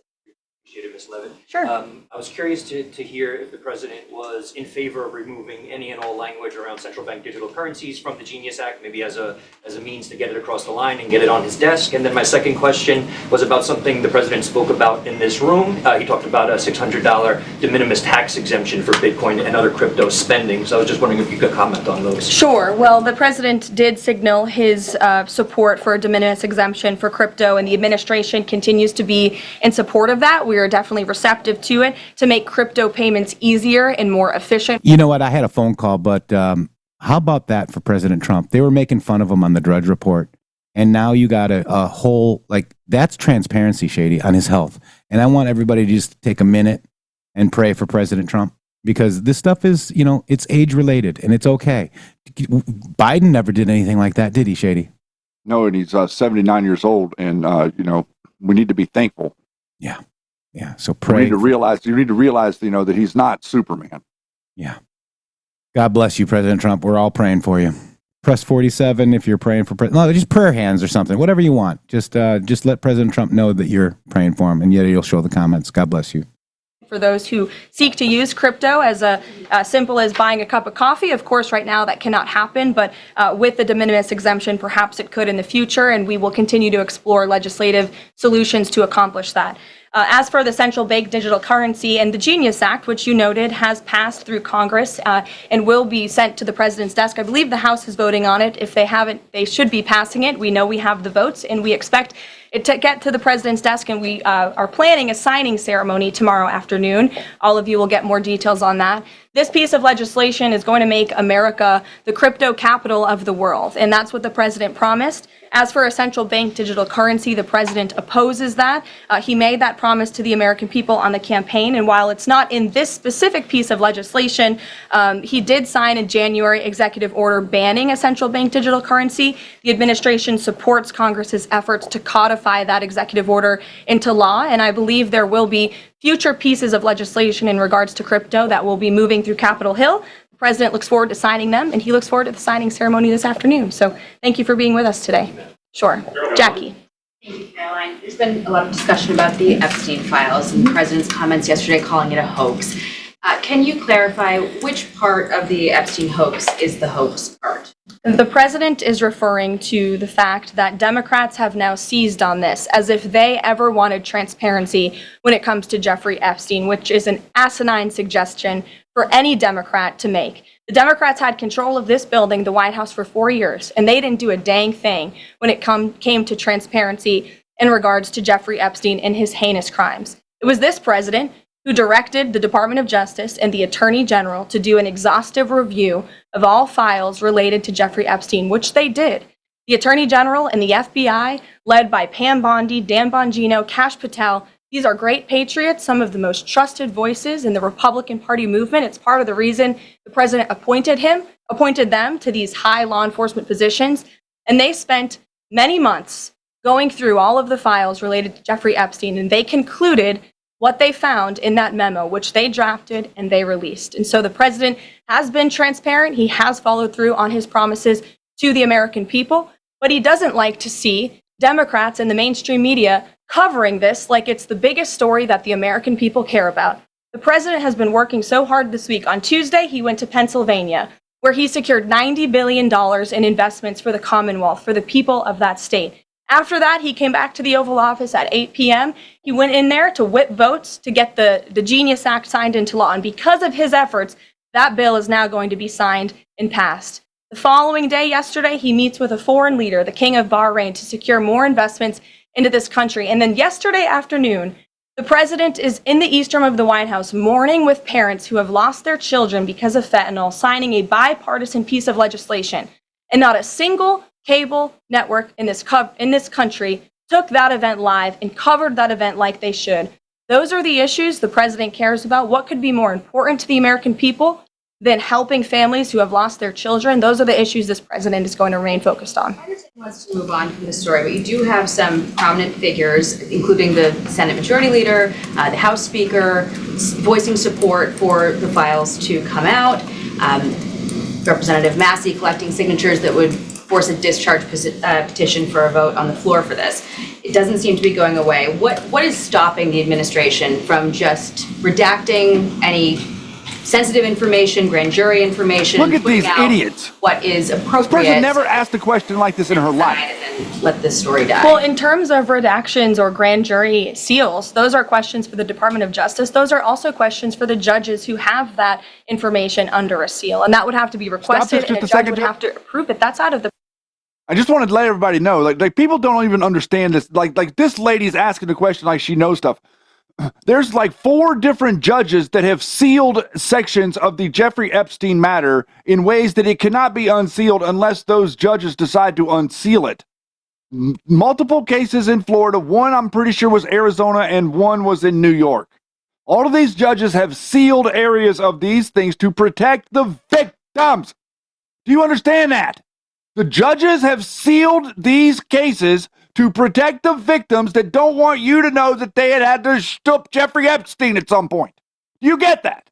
If you were a child at 15, 16 years old and you were caught up having to go out and do something for Jeffrey Epstein, and you were grown up now and you had kids, would you really want your name spread about through the news for these people to go through and churn up old stuff that maybe you don't even tell your family about? You got to understand, guys, like these people are not legitimate. And these Fox News people are kind of the worst in all reality, the way that I'm seeing this. You know what Pam Bondi said to me yesterday? I listened to her. You know what she said? She said, please, God, please, any of you, if you're a child, if you're a person, if you're at school and someone is offering you a prescription drug, I don't care if it's a prescription drug. I don't care if it looks exactly like a prescription drug. I don't care if your friend says he takes them. I don't care if do not take it. Not only do not take it, don't touch it. If you touch it, it could kill you. If you could touch it and get enough fentanyl on you to kill you. She said that to the American public yesterday, and everyone, including all of these Epstein idiots, 100% ignored that. Do you understand? Why would you be frustrated? Would you be frustrated as Donald Trump if you had done all of these different things that he has done in the last 6 months?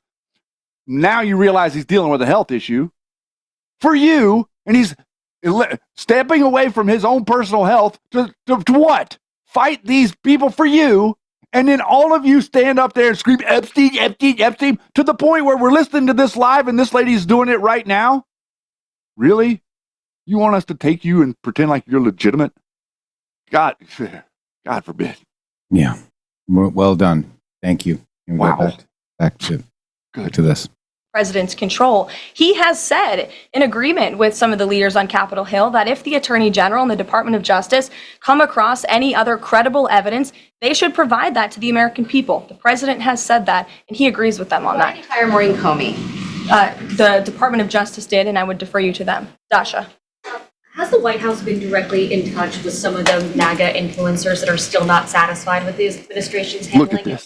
Has the message to them been similar to what the president has said, which is sort of either let this go or we don't need your support? Well, look, the president and this team are always in contact with the president's supporters, with voices of many kinds on both sides of the aisle. I think that's part of the reason this president is a great president, because he's willing to listen and hear other people's perspectives. But ultimately, he has led this country, not just over the past 6 months to historic success, but also through his first 4 years as president. And as the leader and the creator of the MAGA movement, he has led through these perilous times for our country based on instinct and in the best interest of the country. And as I always say, the American people should trust in President Trump. John, go ahead, John. Thanks a lot, Caroline. The president on Monday announced that if there's not compliance with Russia within 50 days, there would be increased tariffs. Can you explain how that works? First of all, what happens if Russia doesn't end its war with Ukraine in 50 days? Well, in 50 days, as the president clearly laid out, if there is not a ceasefire agreement or a peace deal within that time frame, if Russia refuses to legitimately agree to a ceasefire, then they will face very steep tariffs, and they will also face secondary sanctions. So countries that are purchasing oil from Russia will be sanctioned as well, and of course that will do deep damage to Russia's economy. And I would just add that the president wants this war to end with a diplomatic solution. He's been pushing for it. This administration has spent many hours and a lot of time trying to solve this war very far away, but the president wants to stop the killing and he wants to save lives. Reagan, the first part go ahead. Of what you were saying, Caroline. Reagan, go ahead. I have two questions for you. It's just about, if I may, just about the tariffs, the first part. I get the secondary tariffs, but there was only $3 billion worth of trade between the U.S. and Russia in 2024. It's expected to be far less this particular year. On April the 2nd, both you and the Treasury Secretary said it's not necessary to apply any tariffs on Russia. You said that because of the lack of trade, it precludes, that was the word you used, any need for tariffs. Why now, and why do you think that that would make them cave and come to some sort of peace agreement as it relates to Ukraine? $3 billion is still a lot of money, John, and it's not just tariffs, it's the secondary sanctions as well that will be implemented in 50 days. Reagan. Caroline, I have two questions for you. Sure. First on Congress. Congresswoman Salazar introduced legislation that would give some illegal immigrants in the country a path to citizenship. 10 Republicans signed on to what she's calling the Dignity Act. I'm curious what the White House's position is on the legislation and if the president would veto this bill if it made it to its desk. From my understanding, the White House nor the president has actually read through this legislation. We've been focused on, of course, the One Big Beautiful Bill, which passed, which is another historic accomplishment of this president in record time.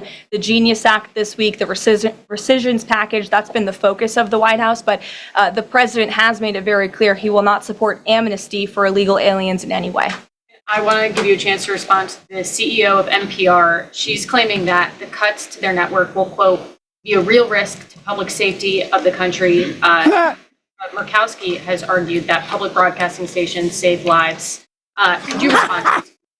The NPR CEO said cutting NPR will be a risk to public safety. I am not sure how NPR helps the public safety of our country, but I do know that NPR, unfortunately, has become really just a propaganda voice for the left. Just a few examples for you. In 2020, NPR refused to cover the Hunter Biden laptop scandal in the run-up to the election. They said their assertions don't amount to much, writing they did not want to waste the listeners' and readers' time on stories that are just pure distractions. That does not sound like an unbiased opinion. That sounds like a partisan opinion to me. And this is a taxpayer-funded organization. In 2018, that same CEO that you're talking about called the president in the Oval Office, who nearly 80 million Americans elected, she called him racist, shared a photo of herself wearing a Biden for President campaign hat, serves on the board of a Soros-funded activist group. In 2020, PBS's White House correspondent at the time characterized President Trump's speech then at Mount Rushmore as a love letter to white resentment, promoting the myth of America. In 2017, PBS devoted an entire panel talking about what it means to be woke and white privilege. In 2023, PBS's Washington Week Roundtable covered up Joe Biden's clear mental divide. That's actually quite the clip. I would encourage all of you to look at it. These are not honest news organizations. These are partisan, left-wing outlets that are funded by the taxpayers. And this administration does not believe it's a good use of the taxpayers' time and money. Ed Lawrence. Yeah, thanks, Carol. I want to ask you about the Federal Reserve. So does the president believe that the slightly restrictive monetary policy stance right now, could that cause an economic slowdown? And if he does believe that, when? What pause are you referring to? No, could the stance of the monetary policy is slightly restrictive? Does the president believe that that stance, the slightly restrictive stance, could cause an economic slowdown in itself? I haven't heard the president discuss that specifically, but what I do know in regards to the Federal Reserve is the president's been very transparent about his displeasure with both the policies and the management of the Fed, and he spoke about that to all of you pretty extensively in the Oval Office yesterday. Yeah, and last month, one more if I could. Last month, the Canadian Prime Minister said the president had agreed to a July 21st deadline to sort of work towards a trade agreement. That's 4 days from now. Could there be a trade agreement with Canada in 4 days? Well, look, we'll see. The trade team continues to be very active in our conversations and discussions with Canada. The president himself has said, unfortunately, our neighbors to the north have been pretty difficult to deal with when it comes to matters on trade. But in trade, generally speaking, as you know, 25 countries have received letters thus far from the president directly with his big, beautiful signature on them, from Japan to Korea, South Africa, Kazakhstan, Malaysia, just a few countries, and Canada also received a letter for 35%. With that said, if countries want to have legitimate further discussions, the Trump administration and the president's trade team are willing to have further talks, but these letters these countries have been receiving are the deals. And as the president has said, those deals will be made. They are tailor-made to each and every country based on the United States' concerns and what's in the best interest of the American worker and the American people. Charlie, go ahead. Thank you, Caroline. No, I called on Charlie, but Deanna, you can go ahead too. Go ahead. The president said that he floated the idea of a special prosecutor in the Epstein case. Can you confirm that? And has he asked the Attorney General to do this, to appoint a special prosecutor to look it over? Well, the idea was floated from someone in the media to the president. The president would not recommend a special prosecutor in the Epstein case. That's how he feels. And as for his discussions with the Attorney General, I'm not sure. Deanna. Thank you so much. Do you know what the president's reaction was to Mike Johnson saying that he wants additional files released, the Epstein files? Was there a conversation can't stop about that following his comments?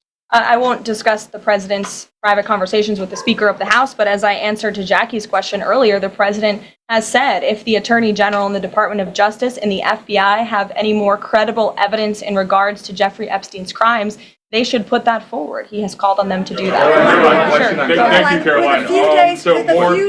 With a few days. I'll go to all of you, starting with the lady in the blue. Go ahead. With a few days to the August 9th deadline, how are the negotiations with Europe going? There's some sticking points. What are they? Can we expect a delay, or should we expect a deal soon? Well, I believe the deadline is August 1st.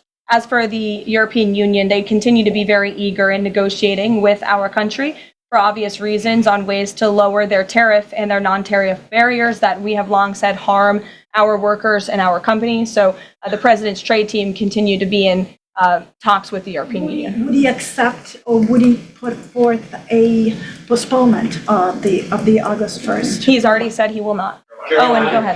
Good afternoon, Karoline. In Gaza today, Holy Family Catholic Church was struck by an Israeli shell. Yes. 3 people were killed, 10 wounded. What is the president's reaction to that church coming under fire? It was not a positive reaction. He called Prime Minister Netanyahu this morning to address the strikes on that church in Gaza. And I understand the Prime Minister agreed to put out a statement. It was a mistake by the Israelis to hit that Catholic church. That's what the Prime Minister relayed to the President. And you should look at the Prime Minister's statement that will be coming out. Steve, go ahead. Back to your letter that you read at the beginning. Sure. The President, you said mild swelling in his legs. Is it causing him any discomfort? How are you treating it? Nope. No discomfort from the president at all. And you probably all see that on a day-to-day basis. He's working around the clock. As for the treatments, I can defer to the president's physician, and we'll get you this letter. I think it will answer all your questions. There are reports that a Chinese-born banker who works in Atlanta for Wells Fargo is being prevented from leaving China. Is he going to bring this up with President Xi? Are you aware of the case? I'm not aware of the case, but I'm sure our National Security Council team is. Steve will get you some answers on that. Kristen. Thank you, Caroline. 2 questions. So the first is that President Trump said that the Attorney General only gave him a brief overview of what was in these Epstein files. Does he have knowledge or an understanding of what is in the files related to Epstein that have not been released? Not to my knowledge, and that's a question for the Attorney General, as I said, and the President has told the Attorney General if they have any more credible evidence, they should release it. Is that evidence, would she have to run that by the President before she released it? No. I don't think so. He said if she has any more credible evidence, she should release it. You're on. Go ahead. Thank you. Go ahead, yes. Great. Thank you, Caroline. 2 questions. One, today... And you can go ahead, Andrew. Don't worry. Today, tens of thousands of folks are rallying nationwide to honor the legacy of Congressman John Lewis. Meanwhile, Republicans in Texas reportedly are working to redraw congressional maps at President Trump's urging. How is President Trump reconciling his call to action for Texas Republicans with the legacy of Representative John Lewis? I'm not quite sure how the 2 things are related. I think the president would agree that John Lewis served our country for many, many years. It has nothing to do with the redistricting efforts that are currently underway by Texas Republicans to add seats to their legislature. They have the right to do that. The president spoke to the congressmen and women who serve the great state of Texas about it, but it's up to them and it's up to their legislature to get that approved. And Caroline, just a second question. And does the president support the Justice Department's request for just 1 day in jail for the officer convicted in Breonna Taylor's killing? And what message does he believe that sends to her family and to other families seeking justice in cases of police violence? I haven't talked to the president about that case. Go ahead. The president, when the president met the interim president of Syria a couple of months ago, he described him as a young, tough, attractive guy. After the latest clashes in Syria over the last few days, does President Trump still support Syria's interim president? The president still supports Syria's pathway to a peaceful and prosperous country. And you received an update directly from the Secretary of State on the ongoing situation between Syria and Israel. I spoke to him myself this morning to get an update, and as soon as the United States became involved in this conflict, we were able to de-escalate, deconflict. That seems to be continuing. Syria agreed to draw back their troops that were in the area where that clash was ongoing, and we continue to be very actively monitoring the situation. The president wants to see Syria become a prosperous and stable country, and by the lifting of the sanctions on Syria, he's giving them a real chance to do that, and he wants to see that through. Andrew, go ahead. So on Tuesday, the president told a very detailed story about his uncle, noted scientist John Trump, and Theodore Kaczynski, the late Unabomber. He said that Dr. Trump taught Ted Kaczynski. Ted Kaczynski was not identified as the Unabomber until 1996, 11 years after John Trump passed away. It would have been impossible for John Trump to have ever discussed the Unabomber with the president. So what was he talking about? And I have one follow-up. Andrew, with so many issues going on in the world, I'm a little bit surprised you would ask such a question, although I'm not sometimes coming from you, I will say, but I'm willing to give you an answer. Nevertheless, the president's uncle did, in fact, teach at MIT. He was a very intelligent professor. The president's very proud of his family. In fact, the president has a letter from his uncle on the MIT letterhead that sits in the Oval Office dining room. Maybe we'll let you see it sometime. And then Elizabeth. Caroline, one more. Elizabeth, will the go president consider pardoning Ghislaine Maxwell if the Epstein case is a hoax? Okay, I'll start off with the president said last What week. the hell, dude? Involved in the New York City mayoral case. If that mayoral race, if that's still the case, given his history drawing a large crowd in New York City, what's his reason for staying out of it in that way? Well, look, I think the president reserves the right to get involved in races or not get involved in races, and he's made the decision not to weigh in on the New York mayoral race, as you rightly pointed out, although he has gone as far to say he absolutely does not want to see Zemdami elected, who is a known communist who supports the abolishment of private property, the defunding of police. He has made very well-known anti-Semitic statements. It would be a disaster for New York and for this country. And I think it's quite telling that this individual, a known communist, has been spending time in Washington this week meeting with leaders on Capitol Hill. This is truly where the Democrat Party is headed. Clearly, they learned nothing from November 5th in the president's overwhelming victory. Mary, go ahead. Thank you, Caroline. I want to backtrack to the hospitals that have stopped providing transgender surgeries and hormones for kids. On this front, does that have anything to do with the DOJ's subpoenas last week? Should we expect any more hospitals be shutting down their programs? And I wanted to also ask what you make of all these media reports, especially the AP, which I noticed, which portrays these children as losing something that's saving their lives. Yes, I think the president spoke a lot about this issue, which is a political issue, but also really a cultural issue that impacts children and families. He talked about it a lot on the campaign, and I think he was quite surprised by the uptick we were seeing in the embracement by the Democrat Party when it comes to the chemical castration and mutilation of young, innocent bodies. And so the president made it a very early priority to sign very strong executive orders to cut off the funding for any hospital or any medical facility in this country that provides such barbaric procedures. And as a result of that strong policy and the president's strong common sense position on this issue, we've had such an overwhelming response, which is great for children in Arizona. Phoenix Children's Hospital has stopped providing puberty blockers and hormone therapy to minors. In California, Stanford Medicine ended sex change surgeries for minors. Children's Hospital Los Angeles is closing its Center for Trans Youth Health and Development surgical program. In Illinois, Lurie Children's Hospital Chicago stopped sex change surgeries. Again, let's think about what we're talking about here. Sex change surgeries for minors. These are barbaric practices that no child, innocent child, should have to endure. And the president wants to protect the innocence of children. And I know the vast majority of Americans support him in that effort. This is a wildly popular and common sense endeavor this administration has taken. And we've seen many of these medical institutions have have followed through with the president's executive orders, but will continue to take further action on this important issue. Garrett. I too feel indulged. Sure. On the rescissions package, I wonder what the White House makes of this theory that it increases the odds of a shutdown. The theory is basically, why would any Democrat vote for a bipartisan spending deal with Republicans if Republicans can turn around and claw the money back the next day? Look, $9 billion worth of crap that it was in our federal funding that is now being rescinded. This is a good thing for the American people and the American taxpayer. And I think our Office of Management and Budget Director was saying this process should be more bipartisan. Democrats, there was a time in this country where Democrats too cared about getting rid of waste, fraud, and abuse in our federal spending. I think every American agrees the government spends way too much money on things that don't matter. Some of those things include PBS and NPR, or for instance, the Democracy Fund, which was funded to the tune of $83 million through the Department of State, but they were giving hundreds of thousands of dollars for gender equality and empowerment hubs in Yemen, $3.9 million for strengthening information integrity, equality, and democracy for LGBTQI population of the Western Balkans.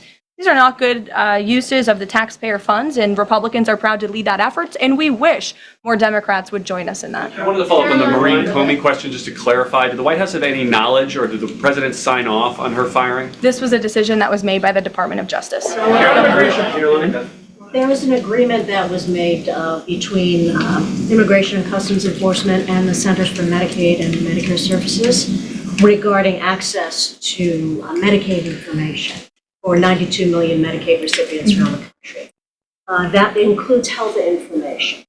So how does that not violate HIPAA violations and privacy concerns, for example, of American citizens?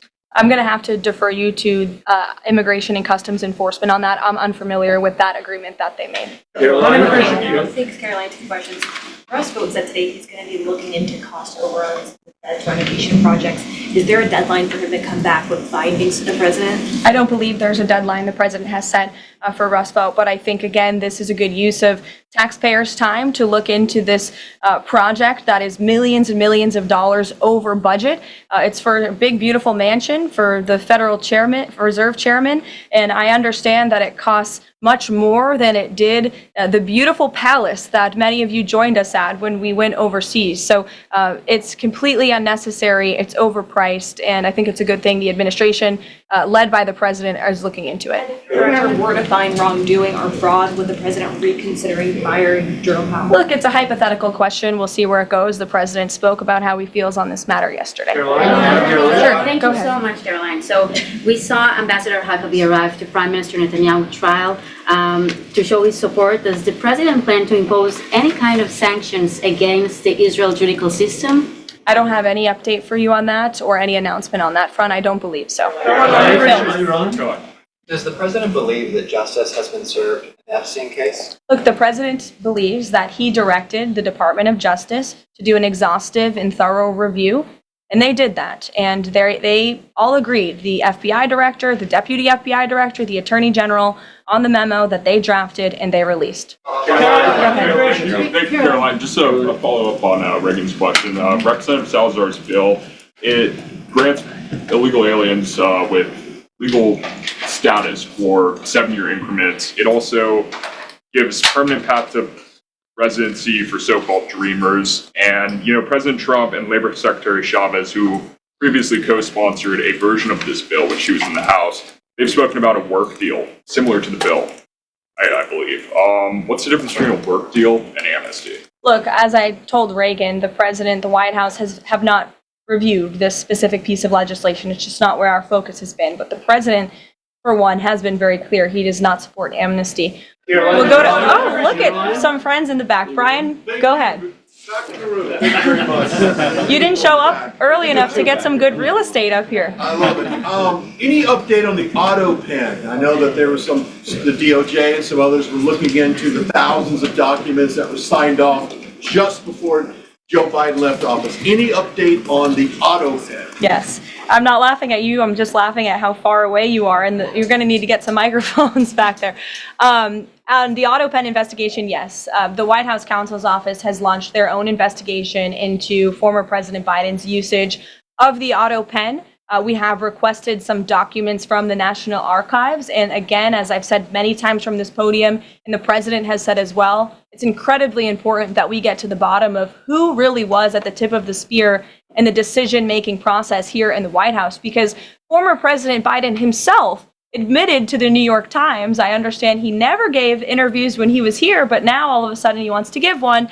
And he said that he did not actually review every single pardon that he signed on his way out the door. That's incredibly concerning, and I can tell you it's something this president would never tolerate. This is a president who is signing things all the time. Any document that has legal implications, this president's signature is on it because he's the one making the decisions. It does not appear that was the truth in the previous White House, and I know the American people want to receive answers on who was running the show because the decisions that were made in this place really destroyed our country, and we deserve to get to the bottom of it. Mark, in the back. Christian groups are complaining that they are not visas quickly to travel to Israel. And it's been elevated to Ambassador Huckabee's station. Is the White House aware of that? Does it have any reaction to that? And is that part of the president's disappointment with Netanyahu's government? Look, I'm not aware of that, Mark, but I'm sure, again, our National Security Council is, and also the State Department, as you know, travel visas roll through Secretary Rubio's shop over there, whom we work very closely with. So we will check in on the matter. But I know overall, this president and the administration do want to streamline the visa process to make it easier for both Americans who want to travel abroad and people abroad who want to come to our country the legal way. Go ahead. I was going to the gentleman above you, but go ahead, Libby, and then you. Okay, two questions for you. The first is, during the Hill Nation Summit, Secretary Noem suggested there could be some changes to TSA's liquid limits. Is the president aware of that? Is that an idea that he's backing? And what would that timeline and the changes look like? Sure. I would defer you to the Department of Homeland Security, but I did see Secretary Noem's comments, and I think it's great that on day one, she asked TSA, what are we doing right? What are we doing wrong? How can we make air travel more efficient? While maintaining utmost security for American passengers and travelers. And I know they announced no more shoes, or you don't need to take off your shoes anymore at the airport, which I think is welcome news to all of us who travel a lot. But further guidance or decisions, of course, that's in the Secretary of Homeland Security's overview, and I would defer to her. The other question for you is on Bondi and Burgum's trip today to Alcatraz. I'm curious what the funding is going to look like for that and who the president does want to see incarcerated there if it were to become. Sure. Well, this was an idea of the president. He spoke about it in May, and he directed his administration to review a reopening plan for Alcatraz if it is possible, which is why the Attorney General and the Secretary of Interior have traveled there today. They are touring the site, and if the Alcatraz prison is reopened, it would be under the purview of the Bureau of Prisons. And the Secretary of Interior also would play a big role in this as well. So they're there to review the site today, and I'm sure you'll hear more from them on it later. And just to follow up, Libby, on who the president wants to see housed in Alcatraz, the worst of the worst criminals in this country, both American criminals who convict heinous crimes, but also illegal alien criminals before deportation as well. Sure. Go ahead. The State Department yesterday urged the Chinese Communist Party to cease its campaign to eradicate Falun Gong, a peaceful spiritual practice. With the anniversary of this brutal persecution approaching, does the White House have a message for the CCP on this? Well, I will get you one, and we will get back to you. Sure. Go ahead. We'll take. Go ahead, and then go ahead. Sure. I've never called on you. Why don't you go ahead? In the red tie. Dr. Harper behind. Thank you. Yes. Go ahead. Go ahead. Me, thanks. Yes. Thank you, Caroline. Yes, you. What's your name? My name is Matias. Thank you. What's your outlet? I'm for Record TV, Brazil. Great. Brazil's President Lula recently said that... Uh-oh. What's going on? Where did our feed go? I don't know. I got to run out of here anyway. Yeah. We're going to leave it there, guys. But wow. Holy moly. What a great show. Thank you guys for being here. We appreciate you. We, all we're doing is trying to find the facts. Just the facts, ma'am. Yes, that's all we're trying to do is trying to find the facts. And we're also trying to defend America. Essentially what I feel like the MG show is our goal is to lobby for what would make America great again. And Donald Trump is currently doing that. And we're currently seeing very clearly what America First means. And I have a feeling that a lot of you saw that a lot of people over the last couple of months clearly never were America First. Yeah. And we've been outing them for a long time. And wow, it's almost like we're right again, Shady. We're always wrong. Oh, you guys are bad. Booga, booga, booga. Yep, and then Donald Trump comes into the room and smacks him down. I love it. Embattled Farmer, I will continue that story tomorrow because I want to play what Donnie actually said. You're not going to want to miss it. Stay tuned tomorrow. Tomorrow's Friday, Shady. Oh, my gosh. It had already been another week. What happens Friday? On Friday, we're doing a very specific... Oh, there you go. You got the graphic. There it is. Yeti's got it. Yes, the Pandora's Box, the ultimate unseen hand behind the New World Order. We are reading about the Pacers under our premium content for 1 hour on Friday, 1 hour of the show tomorrow. This is 5 hours a month. We are bringing you exclusive content to what it is about the MG show that triggers all of these people. We trigger them on the left. We trigger them on the right. We're triggering the libertarians. We're triggering the commies. We're triggering the fascists and the Nazis. How could that possibly be? Yeah. Well, it's because all of those people are conjured up by a single entity. And DQ says the railroads. And what did President Trump just post about the railroads in California, guys? Da, da, da. Elon Musk was railroaded. I mean, maybe there's a chugga choo choo coincidence there, Shady Groove. It might just be. All right, guys. We'll see you tomorrow. Can you feel it, Shady? I can feel it. All right. We'll see you tomorrow. 3x's.com. We can hear you.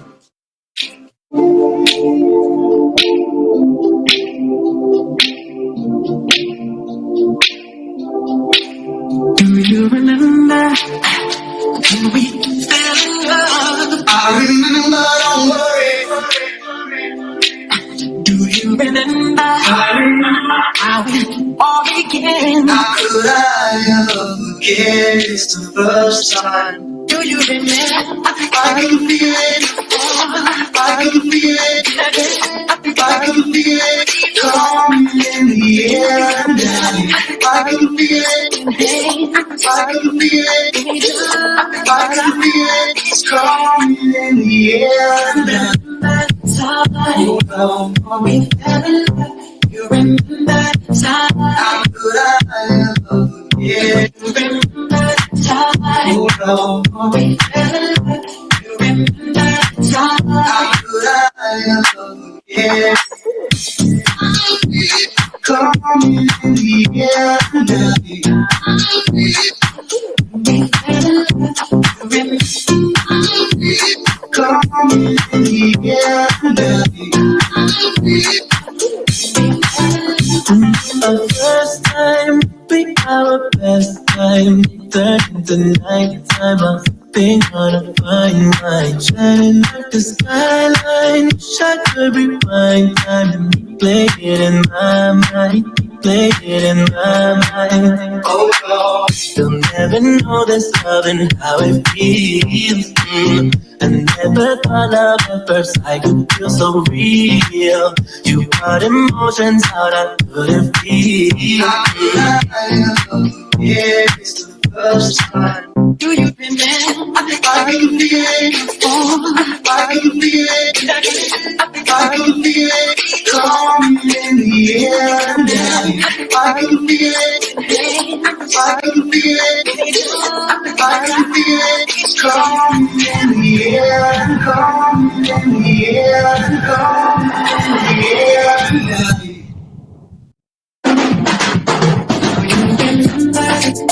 Hold on, we fell. You remember the time. How could I ever forget? You remember. Hold on, we fell. You remember the time. How could I ever forget? You remember the time. Hold on, we fell. You remember the time. How could I ever forget? Come on, guys. Can you feel it? I can feel it.